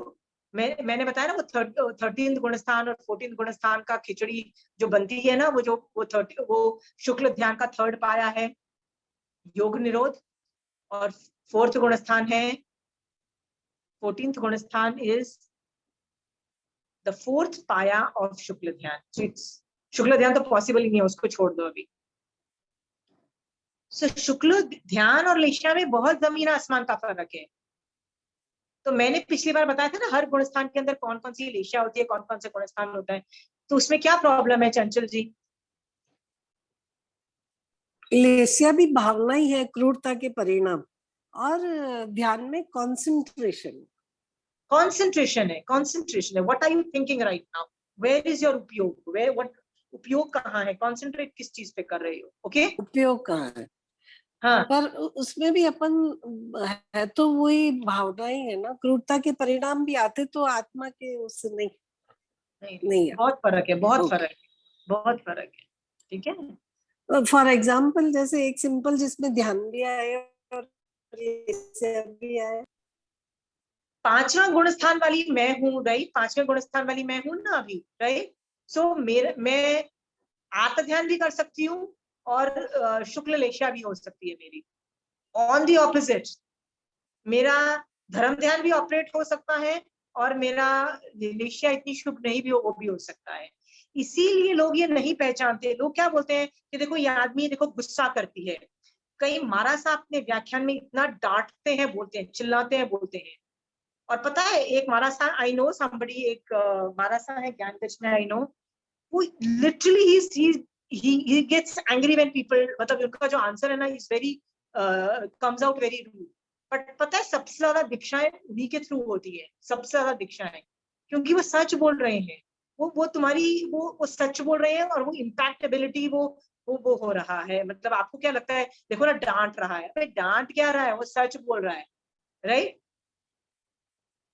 जरूरी नहीं कि जो चिल्ला रहा है डांट रहा है वो उसकी लेशिया खराब है। वो तो शुक्ल लेशिया भी तो होती है ना। आप भी तो अपने बच्चों को डांटते हो और क्या बोलते हो, नहीं मैं तेरे को खाना नहीं दूंगी जब तक तू एक समायक नहीं करेगी, जब तक तू मांगलिक नहीं पड़ेगी। तो आप भी तो कभी कभी ब्लैकमेल करते हो और बच्चों को जबरदस्ती धर्म करवाते हो ना, बहुत कुछ करते हो, राइट? तो मैं आपको बोलूंगी कि आप कौन सी लेशिया है? परोपकारी चाहते हो ना आप, तो चाहते हो कि वो बच्चा धर्म करे, right? So there are a lot of other nuances, okay? आप बार बार लेशिया के टॉपिक को देखो और वो देखो अलग अलग, मैंने इसकी दोनों यूट्यूब से अलग अलग बनी हुई है। ओके, तो समकित हमारा गुणस्थान में आरोहण जो है ना इज ओनली पॉसिबल यदि हमारे में सम्यक दर्शन है। और सम्यक दर्शन के लिए एक रूल जरूरी है, वो है कि मेरे ऊपर जो कर्म चिपके हुए हैं ना वो 70 करोड़ाकोड़ी सागरोपम के नहीं। कहते हैं कि जीव के ऊपर मोहनीय कर्म की 70 करोड़ाकोड़ी सागरोपम की निषेक रचनाएं होती है। वो अकाम निर्जरा करते करते 69 करोड़ाकोड़ी सागरोपम तक तो वो ऐसे ही अकाम निर्जरा करते करते इधर उधर उलता रहता है। जब 1 करोड़ाकोड़ी सागरोपम के परिणाम जितने कर्म बचते हैं ना, तब जाके वो सोचता है मैं धर्म ढूंढूं। और जब वो ढूंढता है तो मोस्ट प्रोबेबली वो मिथ्या दृष्टि धर्मों में ही चला जाता है। वो मोक्ष मार्ग उसको समझ में नहीं आता है, सम्यक दर्शन वाले उसको जैन धर्म नहीं मिलता है, वो आगे नहीं बढ़ पाता है और वो मिथ्यात्व धर्मों में जाके वो वापस 70 करोड़ाकोड़ी सागरोपम का बंद कर लेते हैं। आप और मैं जैन धर्म जानते हैं, अभी महावीर स्वामी भगवान का धर्म जान रहे हो, निश्चय दृष्टि से कोशिश कर रहे हो कि मैं 5वें गुण स्थान में जाऊं, तो आप ये भी कोशिश करो कि मैं किसी वजह से, मान लो गुस्सा आ जाने की वजह से 70 करोड़ाकोड़ी का बंद कर भी लिया, तो याद रखना निकाचित कर्म 70 करोड़ाकोड़ी का नहीं होना चाहिए। निकाचित कर्म जो है ना वो 1 करोड़ाकोड़ी से ज्यादा का नहीं होगा। बाकी जो निधत और वो जो हल्के बंधे हुए कर्म 70 करोड़ाकोड़ी के हुए तो भी चल जाएंगे। क्यों? क्योंकि आप बाद में धर्म करके वो 70 को वापस अंता करोड़ाकोड़ी में कन्वर्ट कर पाओगे। अंता करोड़ाकोड़ी मतलब लेस देन 1 करोड़ाकोड़ी सागरोपम तक कन्वर्ट कर पाओगे। बट निकाचित लेवल के कर्म 1 करोड़ाकोड़ी सागरोपम से ज्यादा का बंध नहीं करो। ये आपको एफर्ट मारना पड़ेगा, इसमें पुरुषार्थ करना पड़ेगा, इसमें कई बार दिल पे पत्थर रखना पड़ेगा। ये ऑटोमेटिक नहीं होता है। इसको समझाने के लिए मैं आपको एक एग्जांपल देती हूँ जिससे आपको समझ में आएगा। किसी ने मेरे साथ सचमुच कुछ बुरा किया, होता है ना, लाइफ इजंट फेयर। घर में तो हर लोग 10 लोग खड़े हो जाते हैं बुरा करने के लिए, समाज में भी 10 प्रॉब्लम्स आ जाती हैं। People will be wrong, will do wrong to you. Okay, मैं इतने भी क्रूरता के परिणाम रख सकती हूँ उनके प्रति और इतने क्रोध मान माया लोभ रख सकती हूँ कि मैं 70 करोड़ाकोड़ी का निकाचित लेवल का बंद करने की कैपेसिटी रखती हूँ। बट याद रखना, ये करने से आपको सम्यक दर्शन डेफिनेटली नहीं रहेगा। इसीलिए प्लीज कोशिश करो। इसमें एफर्ट मानना पड़ता है, दिल पे पत्थर रख के क्या बोलना पड़ता है, इट्स ओके, माफ करना पड़ेगा सामने वाले को। ओके, करना पड़ेगा। देखो, आप यदि इस वक्त महावीर स्वामी भगवान से पूछोगे ना, तो महावीर स्वामी भगवान तो प्रूव कर देंगे कि भाई सामने वाले की गलती नहीं है, तेरे कर्म हो गए हैं। तो यदि आप महावीर स्वामी भगवान से राय लेने जाओगे ना, तो आपके वैसे भी 70 करोड़ाकोड़ी का बंद करोगे नहीं, आप अंता करोड़ाकोड़ी का ही बंद करोगे, याद रखना। तो आपकी सास आपको तंग कर रही है, आपकी देवरानी है, जेठानी तंग कर रही है, आपकी बहू तंग कर रही है, आपके पास बहुत गरीबी है, जो आपके साथ नाइंसाफी हो रही है, राइट, आपके साथ हो रही है, महावीर स्वामी भगवान तो भैया पूरी responsibility of that the problem will put it on your shoulder, सारी रिस्पॉन्सिबिलिटी। और सामने वाले को गाली देने ही नहीं देंगे आप भगवान, आई am telling you. Okay, so in that case यदि आप भगवान के संपर्क में रहे, भगवान से बातचीत करते रहे, ओके, और भगवान की आगम पढ़ते रहे, भगवान की सुनते रहे, राइट, तो आप अंता कूड़ा-कूड़ी का ही बंद करोगे। बट नहीं सुना आपने महावीर स्वामी भगवान का, राइट। देखो, मैं इतना सुनती थी, इतना भगवान की बातें सुननी पड़ती थी कि चाह के भी आप क्रोध नहीं कर पाओगे। क्यों? महावीर स्वामी भगवान करने नहीं देते, बोलते मैं उनको कई बार बोलती थी, भगवान मैं सामने वाले को जाके गाली नहीं दे के आऊंगी, उससे झगड़ा नहीं करूंगी, उसको प्यार से बता के आऊंगी कि उसने क्या गलत काम किया। और भगवान पता है क्या बोलते थे, और उसने गलती ही नहीं की, गलती तो तेरी है, तेरी इंसल्ट होने के नाम कर्म उदय हुए थे, नहीं सामने वाले को। तो जब उसकी गलती नहीं है तो प्यार से भी कैसे जाके तुम उसको बोल सकते हो कि उसकी गलती है। भगवान तो आपको क्रोध करने ही नहीं देंगे। बट यदि आप संपर्क में नहीं रहे भगवान के और भगवान की बात नहीं सुन रहे हो, तो आपको व्यवहार दृष्टि से आपको अपने दिल पे पत्थर रख के आपको सामने वाले को क्षमा करना पड़ेगा। क्षमा, करना पड़ेगा, व्यवहार दृष्टि से करना पड़ेगा, वो ऑप्शन भी भगवान बोलते हैं I will accept that option also. या तो मेरी सुन लो या दिल पे पत्थर रख के क्षमा करो, but that is not a very good option. भगवान कहते हैं मेरी सुन लो, वो क्रोध ही गायब हो जाएगा। भगवान दो ऑप्शन दे रहे हैं, या तो मेरे से बात कर लो या व्यवहार दृष्टि से उस सामने वाले को क्षमा कर। क्षमा करने से भी निकाचित लेवल के कर्म जो है अंता कोड़ा कोड़ी सागरोपम से ज्यादा का बन नहीं होगा। सो आपको कर्म बंध तो आपका नहीं रुकेगा, ये तो मैं आपको बता देती हूँ। तो कर्म बंध जो कर भी रहे हो ना, इंश्योर के ये अंता कोड़ा कोड़ी सागरोपम से ज्यादा का नहीं हो, निकाचित लेवल पे। ओके, ये इसके लिए आपको एफर्ट मारना पड़ेगा। Done? This is one of the pointers which I really liked about Auntie's explanation. The next topic which I wanted to teach was सत्ता द्वार। सत्ता द्वार से मैं एक चीज लेती हूँ। सत्ता का मतलब होता है आत्मा के साथ कर्मों का लगा रहना को सत्ता बोलते हैं। मतलब जैसे महावीर स्वामी भगवान ने एक शैया पालक के कान में शीशा डाला, तो कर्म तो उसी वक्त जाके उनके ऊपर चिपक गए, बंद तो उन्होंने तभी कर लिया था। बट उदय में जब तक वो नहीं आया तब तक कहा जाता है कि वो जो कर्म थे सत्ता में थे। सत्ता is a very technical word. सत्ता या उसको अबाधा काल भी बोलते हैं, अबाधा काल। ये दोनों चीजें एक ही चीज है। तो आत्मा के साथ कर्मों का लगा रहना सत्ता है जब तक वो उदय में नहीं आते हैं। ओके, सत्ता। तो पहले गुण स्थान से 11वें गुण स्थान तक 8 ही कर्मों की सत्ता है। 8 कर्मों की सत्ता है, 1st to 11th गुण स्थान। ये लिख लो, ये थियोरी है, लिख लो, इसमें ज्यादा दिमाग मत लगाओ।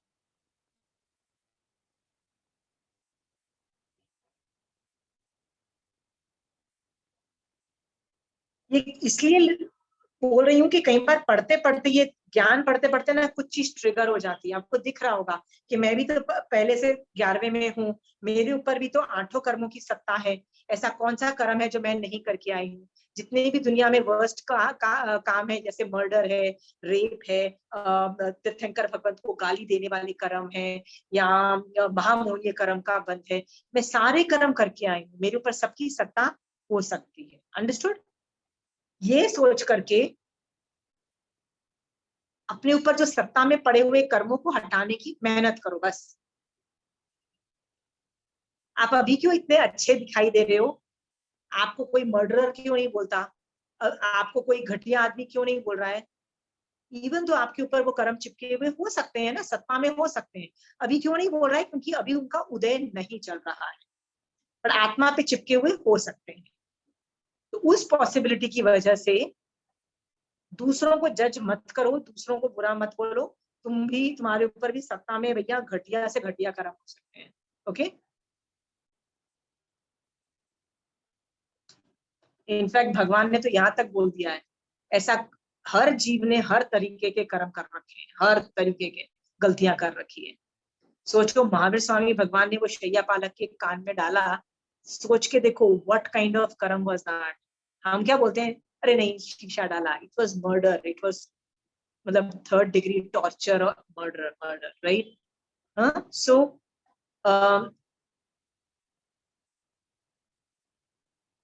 किसी ने कुछ हिंदी में लिखा, what was that? Can you speak? I can't multitask and read your things.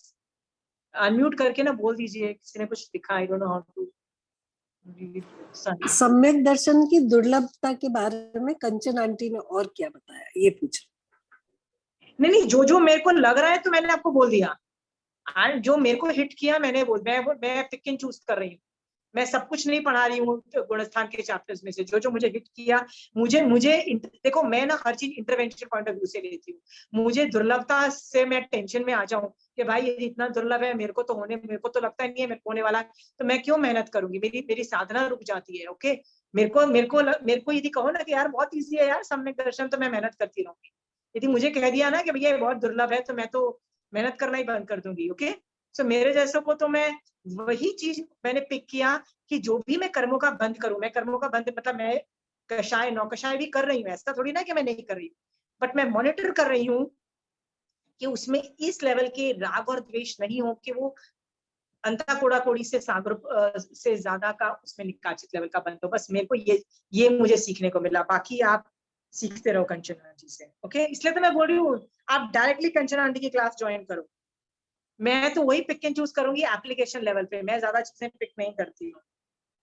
Anyway, मेरे को ना बहुत चीजें और पढ़ानी है, विच इज सत्ता द्वारों की। सत्ता द्वार में पहले से 11वें गुणस्थान में मैंने बोला कि 8 कर्मों की सत्ता है, 12वें गुणस्थान में 7 कर्मों की सत्ता है 12th गुणस्थान में, क्योंकि इसमें मोहनीय कर्म छूट जाता है। मोहनीय कर्म चला गया ना 12th में।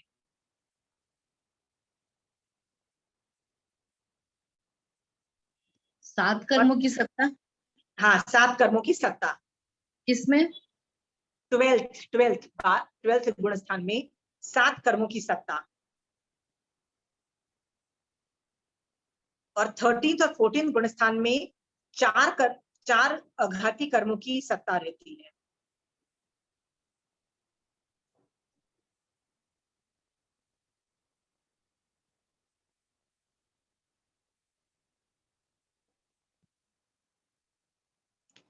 अभी बंध द्वार में करवा रही हूँ। इस पे सोचोगे ना, आपको बहुत मैटर मिलेगा सोचने का, इसलिए मैं थियरी लिखवा रही हूँ। बंध द्वार लिखो। बंध द्वार मतलब मैटर ऑन बंध, द्वार मतलब टॉपिक। बेसिकली द्वारों से पढ़ा थोकड़े में सिखाया जाता है, जस्ट मीन्स अ टॉपिक।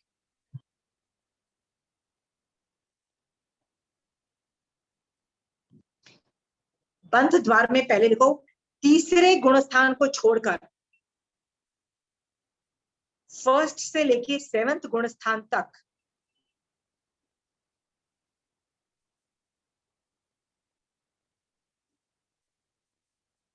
7 तथा 8 कर्मों का बंध होता है।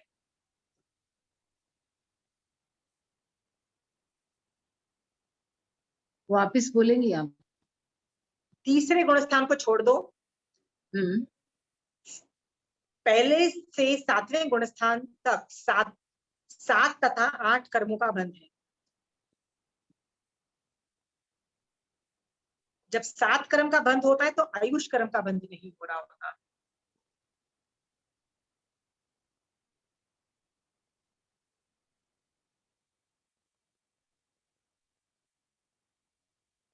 ओके, नेक्स्ट लिखो, तीसरे 8वें और 9वें गुणस्थान में 3, 8 और 9th गुणस्थान में आयु कर्म के सिवाय 7 कर्मों का बंध होता है।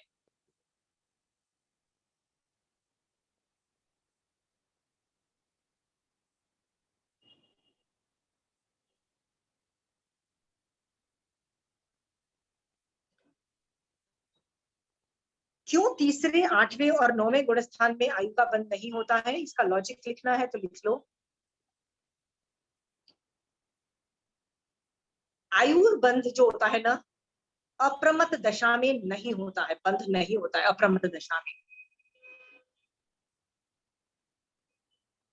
तो 7th तक बंध है, तो 7th में भी कैसे समझना, 6ठे गुण स्थान में यदि आयुष बंध चालू हो चुका है तो 7वें में बंधता रहेगा, पर 7वें गुण स्थान में इनिशिएट नहीं होगा आयुष कर्म बंध। इसका मतलब कोई साधु यदि 7वें गुण स्थान में अभी है तो उसके परिणाम ही इतने विशुद्ध हैं कि आयुष कर्म बंध नहीं होगी। अप्रमत दशा जो होती है ना, वो आयुष कर्म को बांधने नहीं देती।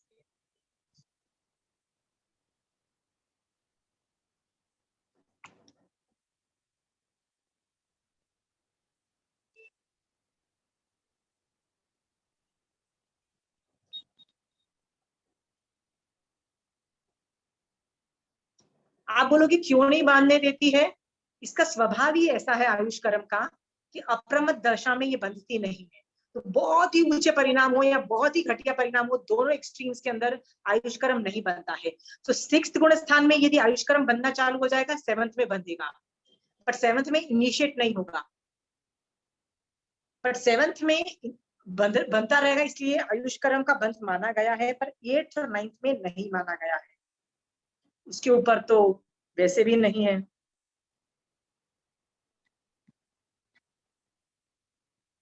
पर तीसरे गुण स्थान में क्यों नहीं जीव बांधता। तो उसका लॉजिक ये है कि तीसरे गुण स्थान का स्वभाव ही ऐसा है कि उसमें जीव आयुबंध नहीं करता है, क्योंकि वो जो जीव होता है ना वो अनिश्चित विचारधारा वाला होता है। अनिश्चित विचारधारा, जिसको मिश्र बोलते हैं।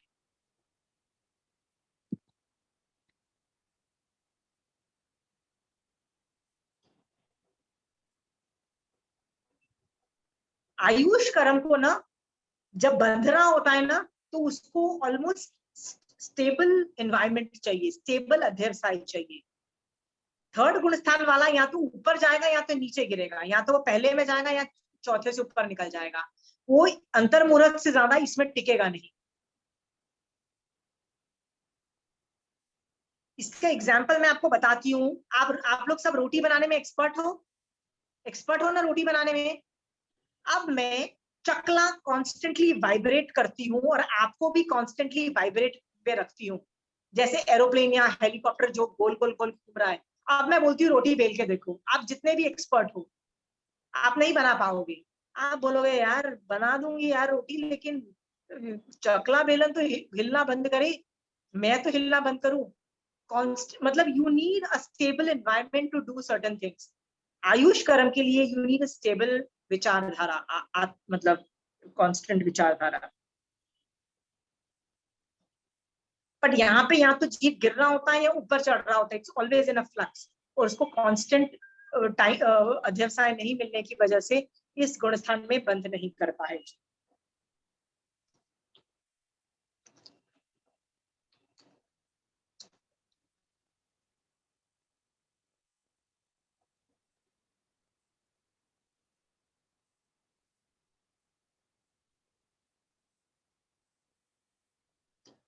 आगे लिखिए 10वें गुणस्थान में मोहनीय कर्म और आयु बंध के सिवाय 6 कर्मों का बंध होता है।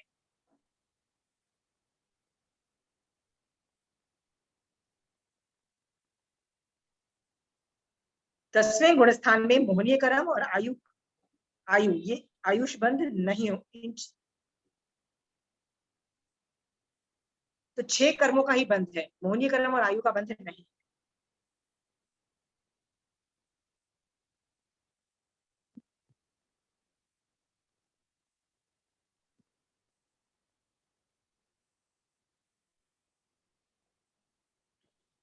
आप बोलोगे 10वें गुण स्थान में सूक्ष्म स्वंजुलन लोभ है तो मोहनीय कर्म का बंध होना चाहिए, पर वो इतना स्वंजुलन लोभ है इसकी वजह से मोहनीय कर्म का वो बंध नहीं करता है। ओके, क्योंकि बादर कषाय नहीं है।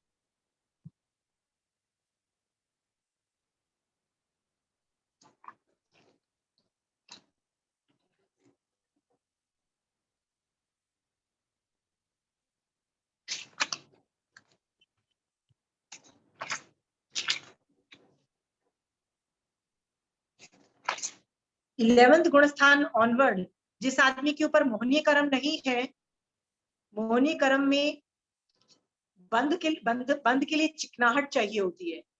कर्मों को बंद करने के लिए आपके ऊपर चिकनाहट चाहिए होती है। चिकनाहट इज क्रिएटेड बाय कषाय। मोहनीय कर्म नहीं है, कषाय नहीं है, तो चिकनाहट नहीं होगी, तो कर्म बंधेंगे नहीं बंधेंगे।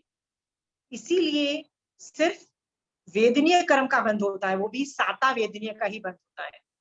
उसमें भी स्थिति एक समय की होती है।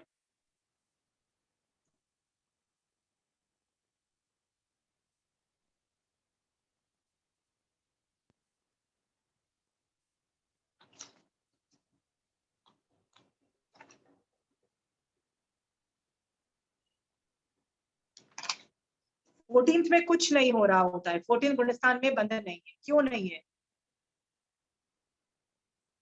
क्योंकि योग ही नहीं है। क्योंकि बंध के लिए या तो कर्म चाहिए या योग चाहिए।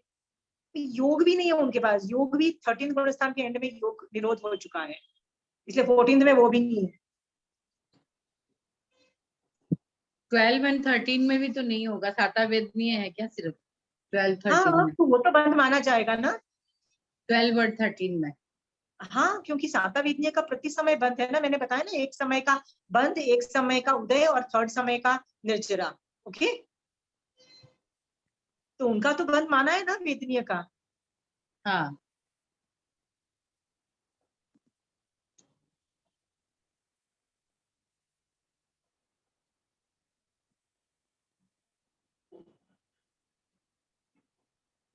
अभी उदय द्वार, बंद द्वार खत्म हो गया, उदय द्वार लिखो।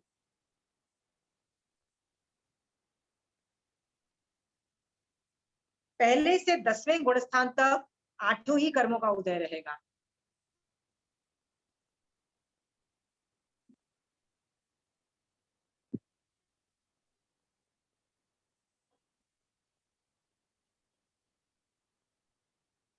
ग्यारहवें और 12वें गुणस्थान, 11th एंड 12th गुणस्थान में मोहनीय कर्म के सिवाय 7 कर्मों का उदय रहेगा, मोहनीय कर्म का उदय नहीं है।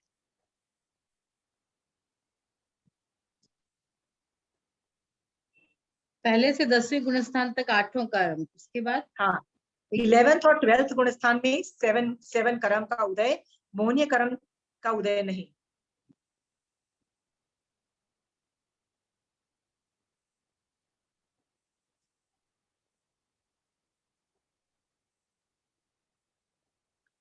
थर्टींथ और 14th में 4 अघाती कर्म का उदय।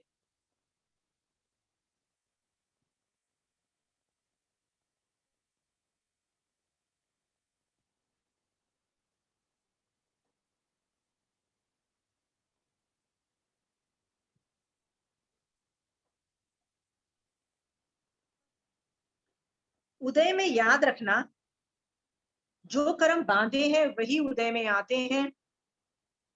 तो यदि आपके बहुत गंदे कर्म उदय में आए, जैसे कुछ मेडिकल प्रॉब्लम्स चल रही हैं, I am sure life can drive you crazy on very extreme things, तो है तो कर्मों का उदय ही ना।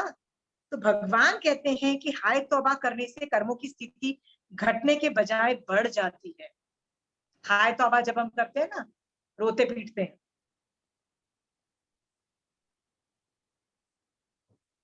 और यश और अपयश कीर्ति दोनों में संभाव रहने का प्रयत्न करो।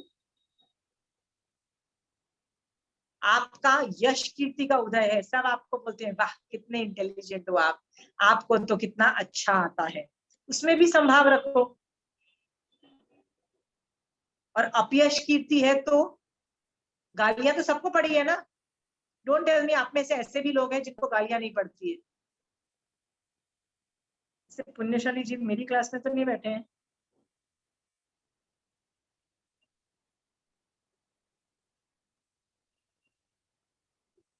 दोनों में संभाव रखो।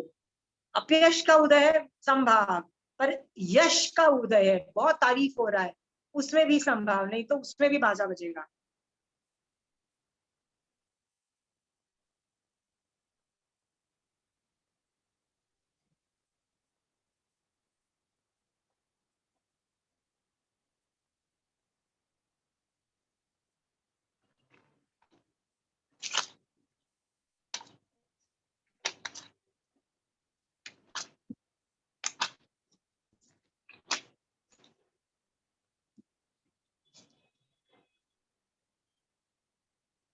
निर्जरा द्वार, नेक्स्ट टॉपिक आज लिखो निर्जरा द्वार।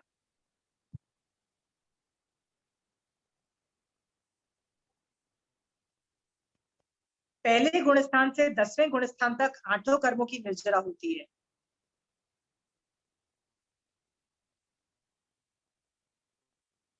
पहले गुणस्थान से 10वें गुणस्थान 8 ही कर्मों की निर्जरा होती है, बट पहले गुणस्थान की अपेक्षा सेकंड गुणस्थान में और सेकंड गुणस्थान से थर्ड गुण, मतलब उत्तरोत्तर गुणस्थान जैसे जैसे ऊपर चलते चले जाएंगे, विशुद्धि बढ़ती चली जाएगी, मतलब निर्जरा बढ़ती चली जाएगी।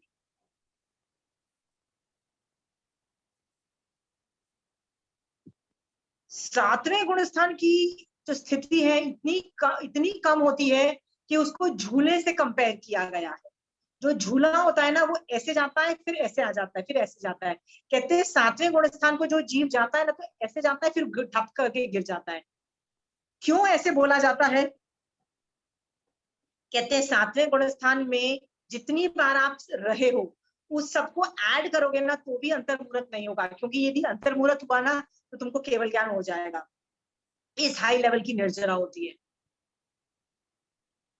5वें गुण स्थान में भी कितनी हाई, यदि निश्चय दृष्टि से तुम 5वें गुण स्थान में हो, किस हाई लेवल की निर्जरा होगी तुमको पता नहीं है। इसीलिए इस वजह से मैं तुमको बोलती हूँ ना, ग्राफ हमेशा श्रावक का ऐसा नहीं है इसका मतलब तुमको सम्यक दर्शन नहीं है।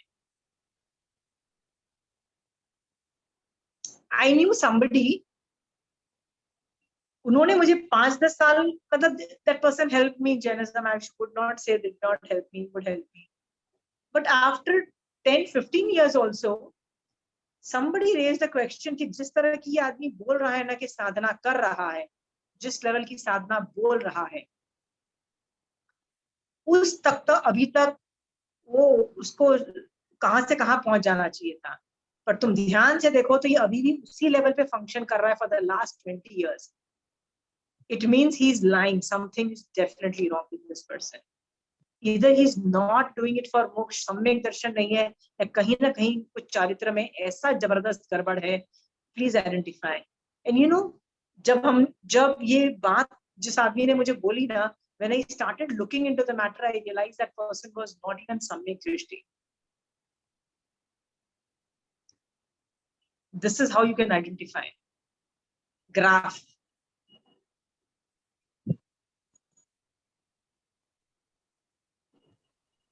मैं आपसे पूछती हूँ, आपका ग्राफ कैसा जा रहा है? एक बार 7th का वापस बताएंगे। 7th क्या?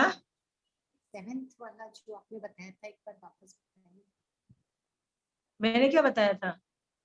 कि 7th गुण स्थान को झूला की उपमा दी है, और उसमें क्या नहीं होता है इसमें? I have no clue. Rama ji, मैं निर्जरा का द्वार पढ़ रही हूँ. पहले निर्जरा में अभी मैं लिखने में थोड़ा सा, आप मेरा रिकॉर्डिंग देख लेना प्रमीला जी, आपको समझ में आ जाएगा. हाँ, ओके. पहले गुणस्थान से 10वें गुणस्थान 8 ही कर्मों की निर्जरा होती है, पर पहले गुणस्थान से दूसरे गुणस्थान में कंपैरेटिवली भावों में विशुद्धि की वजह से निर्जरा अधिक है. सो ऑब्वियसली सेकेंड गुणस्थान से थर्ड में ज्यादा निर्जरा है, फोर्थ में उससे ज्यादा निर्जरा है, फिफ्थ में उससे ज्यादा निर्जरा है. आगे चलते जाओगे तो निर्जरा बढ़ती चली जाएगी. 11th एंड 12th गुणस्थान में मोहनीय कर्म के सिवाय 7 कर्मों की निर्जरा होती है. मोहनीय कर्म की निर्जरा क्यों नहीं हो रही है? कर्म ही नहीं है तो निर्जरा किस चीज की होगी?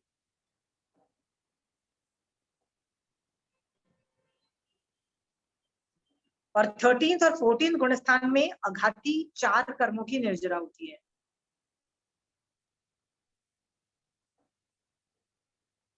तो आप पूछोगे निर्जरा का क्वांटम कितना है? अनंत गुणी निर्जरा उत्तरोत्तर होती है आगे चलते.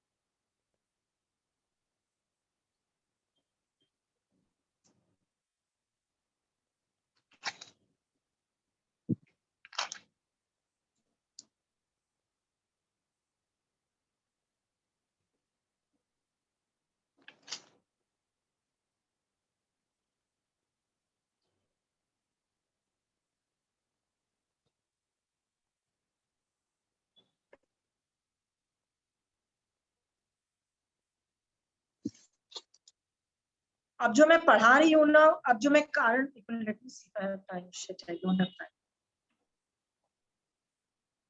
Should I rush it? Should I finish it?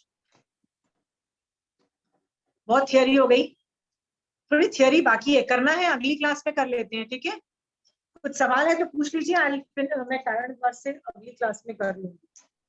I don't want to rush it. मुझे लगा आज खत्म हो जाएगा. Will do it in the next class. थोड़ा सा घाती और अघाती कर्मों में क्या फर्क है, थोड़ा सा बता दो. घाती कर्म 4 है, अघाती भी 4 है. तो घाती कर्म आत्मा का घात करते हैं ना, इसीलिए उसको घाती बोला, क्योंकि वही आत्मा का घात होना ही सबसे घटिया चीज है. और बाकी 4 है ना, वो आत्मा का इतना घात नहीं करते, इसलिए उसको अघाती में डाल दिया. जो घाती कर्म है ना, वो आत्मा पे अपना इम्पैक्ट दिखाते हैं, और जो अघाती है वो बॉडी पे इम्पैक्ट दिखाते हैं. जैसे नाम है, गोत्र है, आयुष है, वो मेरे बॉडी पे इफेक्ट दिखा रहे हैं. आयुष मेरे बॉडी का है, आत्मा का आयुष नहीं है. मेरा नाम जो है या मेरी गोत्र है, उच्च नीच गोत्र है, वो मेरे बॉडी की है, वो मेरे आत्मा की नहीं है. ओके. एक और अघाती में और कौन सा था? आयुष, नाम, गोत्र, अंतराय. वेदनीय। हाँ, नहीं वेदनीय, गोत्र वेदनीय, वेदनीय। ठीक है, forget it. I hope you have understood. Please देख लीजिएगा, मैं नाम भूलती रहती हूँ हमेशा. So I am आपकी जो आत्मा, आपकी आत्मा पे जो इम्पैक्ट डालता है जो कर्म, वो घाती है. जैसे ज्ञान जो है ना, वो आत्मा पे इम्पैक्ट करता है, बॉडी पे इम्पैक्ट नहीं करता है. ध्यान से देखो. आप बोलोगे नहीं नहीं नहीं, मेरा ज्ञान तो बॉडी का ज्ञान है, मैं इंटेलिजेंट, तो मेरा ब्रेन बहुत इंटेलिजेंट है. ऐसा नहीं होता है. यदि बॉडी पे होता ना, तो आइंस्टाइन जब मर गया ना, तो हम उसका ब्रेन से ना सुपर कंप्यूटर बना सकते थे. किसी ने बनाया? नहीं बना पाया ना, राइट? और ऑन द कॉन्ट्ररी, आप कई लोग ऐसे होते हैं जो वो लोग अपने पूर्व भव के बारे में बता देंगे कि पूर्व भव में मैं ऐसा था, पूर्व भव में, जिसको जाति स्मरण ज्ञान बोलते हैं. तो आप पिछले भवों के बारे में, आपकी बॉडी तो डिस्ट्रॉय हो गई ना पिछले भव की, तो फिर आपको इस भव में उसका ज्ञान कैसे है? बॉडी तो डिस्ट्रॉय हो गई, क्योंकि वो रिकॉर्डिंग कभी बॉडी में हुई नहीं थी. ज्ञान की रिकॉर्डिंग हमेशा आत्मा पे ही हुई थी. इसलिए आत्मा इस भव में आई, आत्मा सेम है, तो उसको पिछले भवों का याद आ गया. जैसे चंड कौशिक की रिकॉर्डिंग आत्मा पे थी, बॉडी पे नहीं थी. इधर क्लियर? घाती और अघाती का समझ में आ गया चंचल जी? और किसी को कुछ सवाल है? प्लीज सवाल लेके आओ ना.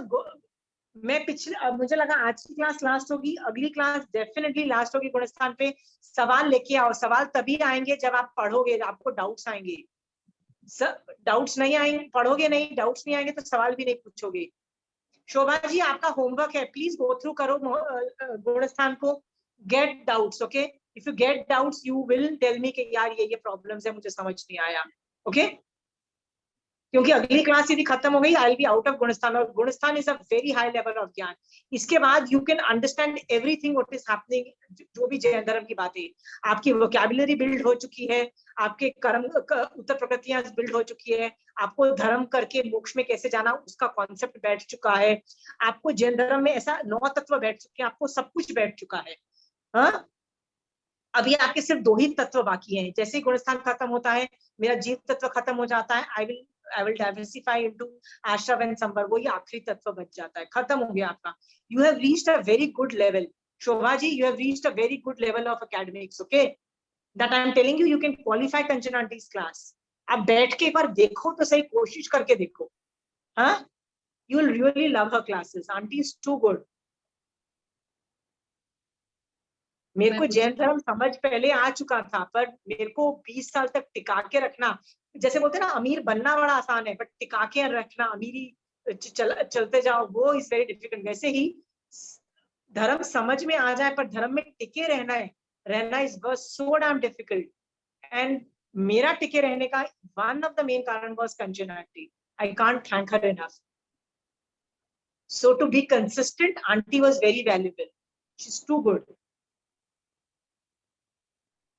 And the best part is she is a श्रावक. श्रावक होने से ना एक कॉन्सेप्ट बहुत अलग बैठते हैं. साधु का पढ़ाना और श्रावक के पढ़ाने में बहुत फर्क पड़ जाता है. साधु आपको नहीं बोलेगा boss you can do it, सारे गलत काम करो, वो नहीं बोलेगा. श्रावक बोल देगा हाँ करो करो, सारे गलत काम करो, बस कषाय राग द्वेष के बिना करोगे बेटा. राइट? डांटना है किसी को डांट लो, किसी के साथ झगड़ा करना पड़ेगा आपको तो पढ़ना वो भी करेगा, सब कुछ करो, बस राग द्वेष को संभाल लेना, उसमें कषाय कंट्रोल कर लेना. राइट? राग द्वेष संभालना है, मोहनी कर्म को ऑपरेट मत होने दो. उसके अलावा राग द्वेष को संभाल के जो करना है करो. संसार में बहुत कुछ करना पड़ता है. पैसे कमाने हैं, महाराज साहब तो बोल देंगे क्या जरूरत है, दीक्षा ले लो. पर हम लोग क्या बोलेंगे, यार अमीर बनना है ना, बनो अमीर. साड़ियां खरीदनी है, खरीदो बेटा, जितनी खरीदनी है खरीदो, राग द्वेष मत करो बस. राइट? सो श्रावक से पढ़ना और साधु के पढ़ने में बहुत फर्क होता है. Okay, so Kanchan aunty is a fantastic person who will tell you okay how to maintain the balance between sansar and moksha. Because that delicate balance nobody understands. लोगों को क्या लगता है जो साधु करता है ना that is perfect, वही धर्म है. नो, श्रावक का धर्म में बहुत चीजें ऐसी भी हैं जो अलाउड है, जो साधु को अलाउड नहीं है. साधु को अनुमोदना की भी अलाउड नहीं है, पर श्रावक को अलाउड है. आपको कोई मैन्युपुलेट कर रहा है, शोभा जी आपको कोई मैन्युपुलेट कर रहा है, ओके, हाँ, या आपके साथ कोई बुरा कर रहा है, you have a right to not only self defence, you have a right to attack and annihilate that person, okay? ये श्रावक बोल सकता है आपको, साधु नहीं आपको बोलेगा. Why would I let somebody manipulate me into something, doing something, right? हाँ? तो ट्रस्ट मी, श्रावक से सीखने का अलग मजा है. Kanchana teach a fantastic balance between संसार मार्ग and so learn from her, okay? Anybody who wants to get back to me, send me your phone number and this thing, I'll put you in that group. Mondays and Thursdays are her classes. You guys have super, I've seen you come through from 0 to this level. I'm super proud, okay? But याद रखना, मेरी classes खत्म नहीं हुई है क्योंकि मैंने अभी भी आश्रव और संवर्ग तत्व नहीं पढ़ा है. 2 तत्व बाकी है मेरे 9 तत्वों में से. वो 2 तत्व इतने इंपॉर्टेंट है कि उनको बेकार मत समझना, और वही तत्व किसी को समझ में नहीं आते हैं. So वो तत्व समझने के लिए stick to my class also. Don't leave my class. Don't think just because you're qualified to sit in Kanchanati's class, you can miss this class. यदि वो नहीं समझ में आए मेरे 2 टॉपिक, आपको नहीं समझ में आएगा आगे क्या हो रहा है, ओके? मैं कुछ पूछूं? हाँ पूछिए. हाँ, वो 13वें और 14वें गुणस्थान में कर्म, 14वें गुणस्थान में कर्म नहीं बनते हैं या आघाती कर्म बनता है? 14वें बंधेगा नहीं, योग ही नहीं है. 14 में तो योग बंद होता है ना, वो बंधता है और उसी टाइम भोग लिया जाता है. और वो 13 में हुआ ना. जो आदमी अध्यंत होता है ना, उसका प्रति समय एक समय का बंद, एक समय का उदय और एक समय का साधना का जो बंद बोल रहे हो, वो 13th गुणस्थान में होगा. 13th गुणस्थान के एंड में योग निरोध होता है. योग का मतलब होता है मन वचन काया की एक्टिविटी. तो महावीर स्वामी भगवान ने जब 13th गुणस्थान के एंड में योग निरोध किया, so he is medically dead. Medically dead मतलब यदि आप उनके ऊपर कोई मशीन्स लगा के देखोगे तो उनके हार्ट बीट्स नहीं आएंगी. उनके चेस्ट के ऊपर वो स्टेथोस्कोप लगा के देखोगे, हाँ, लगाओगे तो उनके हार्ट बीट्स भी नहीं, उनकी बॉडी भी नहीं, मतलब योग बंद हो चुका है. और योग भी नहीं है तो कर्म बंद किस वजह से होगा? कर्म बंद के लिए भी आश्रम के लिए 5 कारण आपने अभी तक आश्रम टॉपिक नहीं पढ़ा ना, that's why you don't know. But 14 गुणस्थान में योग भी नहीं है, कुछ भी नहीं है, तो सिर्फ उदय है और निर्जरा है. उदय है और निर्जरा है. 10 कारण में से सिर्फ उदय हो रहा है कर्म, और निर्जरा वो भी गुण श्रेणी से उदय हो रहा है. नॉर्मल उदय भी नहीं है. गुण श्रेणी जो 13 गुणस्थान में बांध चुका है, वो बंध चुकी है, उसका सिर्फ उदय है और निर्जरा है, और कुछ नहीं है 14 गुणस्थान में. हाँ, योग निरोध से पहले, योग निरोध से पहले तो 13th गुणस्थान है विजयश्री जी. हाँ, वो 13वें गुणस्थान पे ही बोल रही हूँ मैं. 13वें गुणस्थान में योग निरोध से पहले की बात पूछ रही हूँ. 13वें गुणस्थान वालों के पैर के नीचे अगर कोई जीव आके मर जाता है तो उसका कर्म उनको नहीं बनता है, ऐसा मैंने सुना था. ये क्यों, ऐसा ये क्यों होता है? I give you an example, आप उसको समझोगे कि उनमें कर्म चिपकते हैं. मोहनीय कर्म में कषाय की वजह से, ओके? कषाय चिकनाहट क्रिएट करता है. तो जिस आदमी को केवल ज्ञान हो जाता है, वो वीतराग आदमी है. 11वें गुणस्थान ऑनवर्ड वीतराग आदमी को कषाय नहीं है, तो वो कर्मबंध नहीं करते हैं, ओके? तो 13th वाला कर्मबंध नहीं करेगा.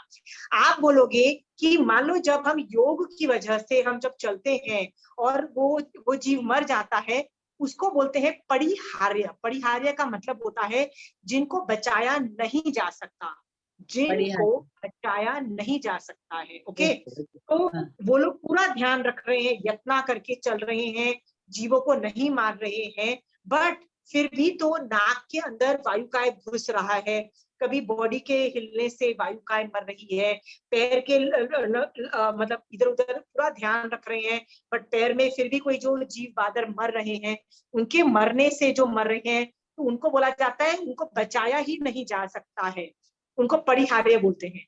और परिहार्य की वजह से, मतलब परिहार्य मतलब जिनको बचाया नहीं जा सकता है, इसकी वजह से उनको कर्मबंध नहीं है. अंडरस्टूड? समझ गया. मैंने आपकी गुणस्थान वाली एक भी क्लास नहीं की, अब आपके ऑडियो देखूंगी, सुन लूंगी. प्लीज आप करके फिर करिएगा, because otherwise it will be totally messed up. हाँ, ठीक, चलिए. जय जिनेन्द्र. जय जिनेन्द्र. जय जिनेन्द्र.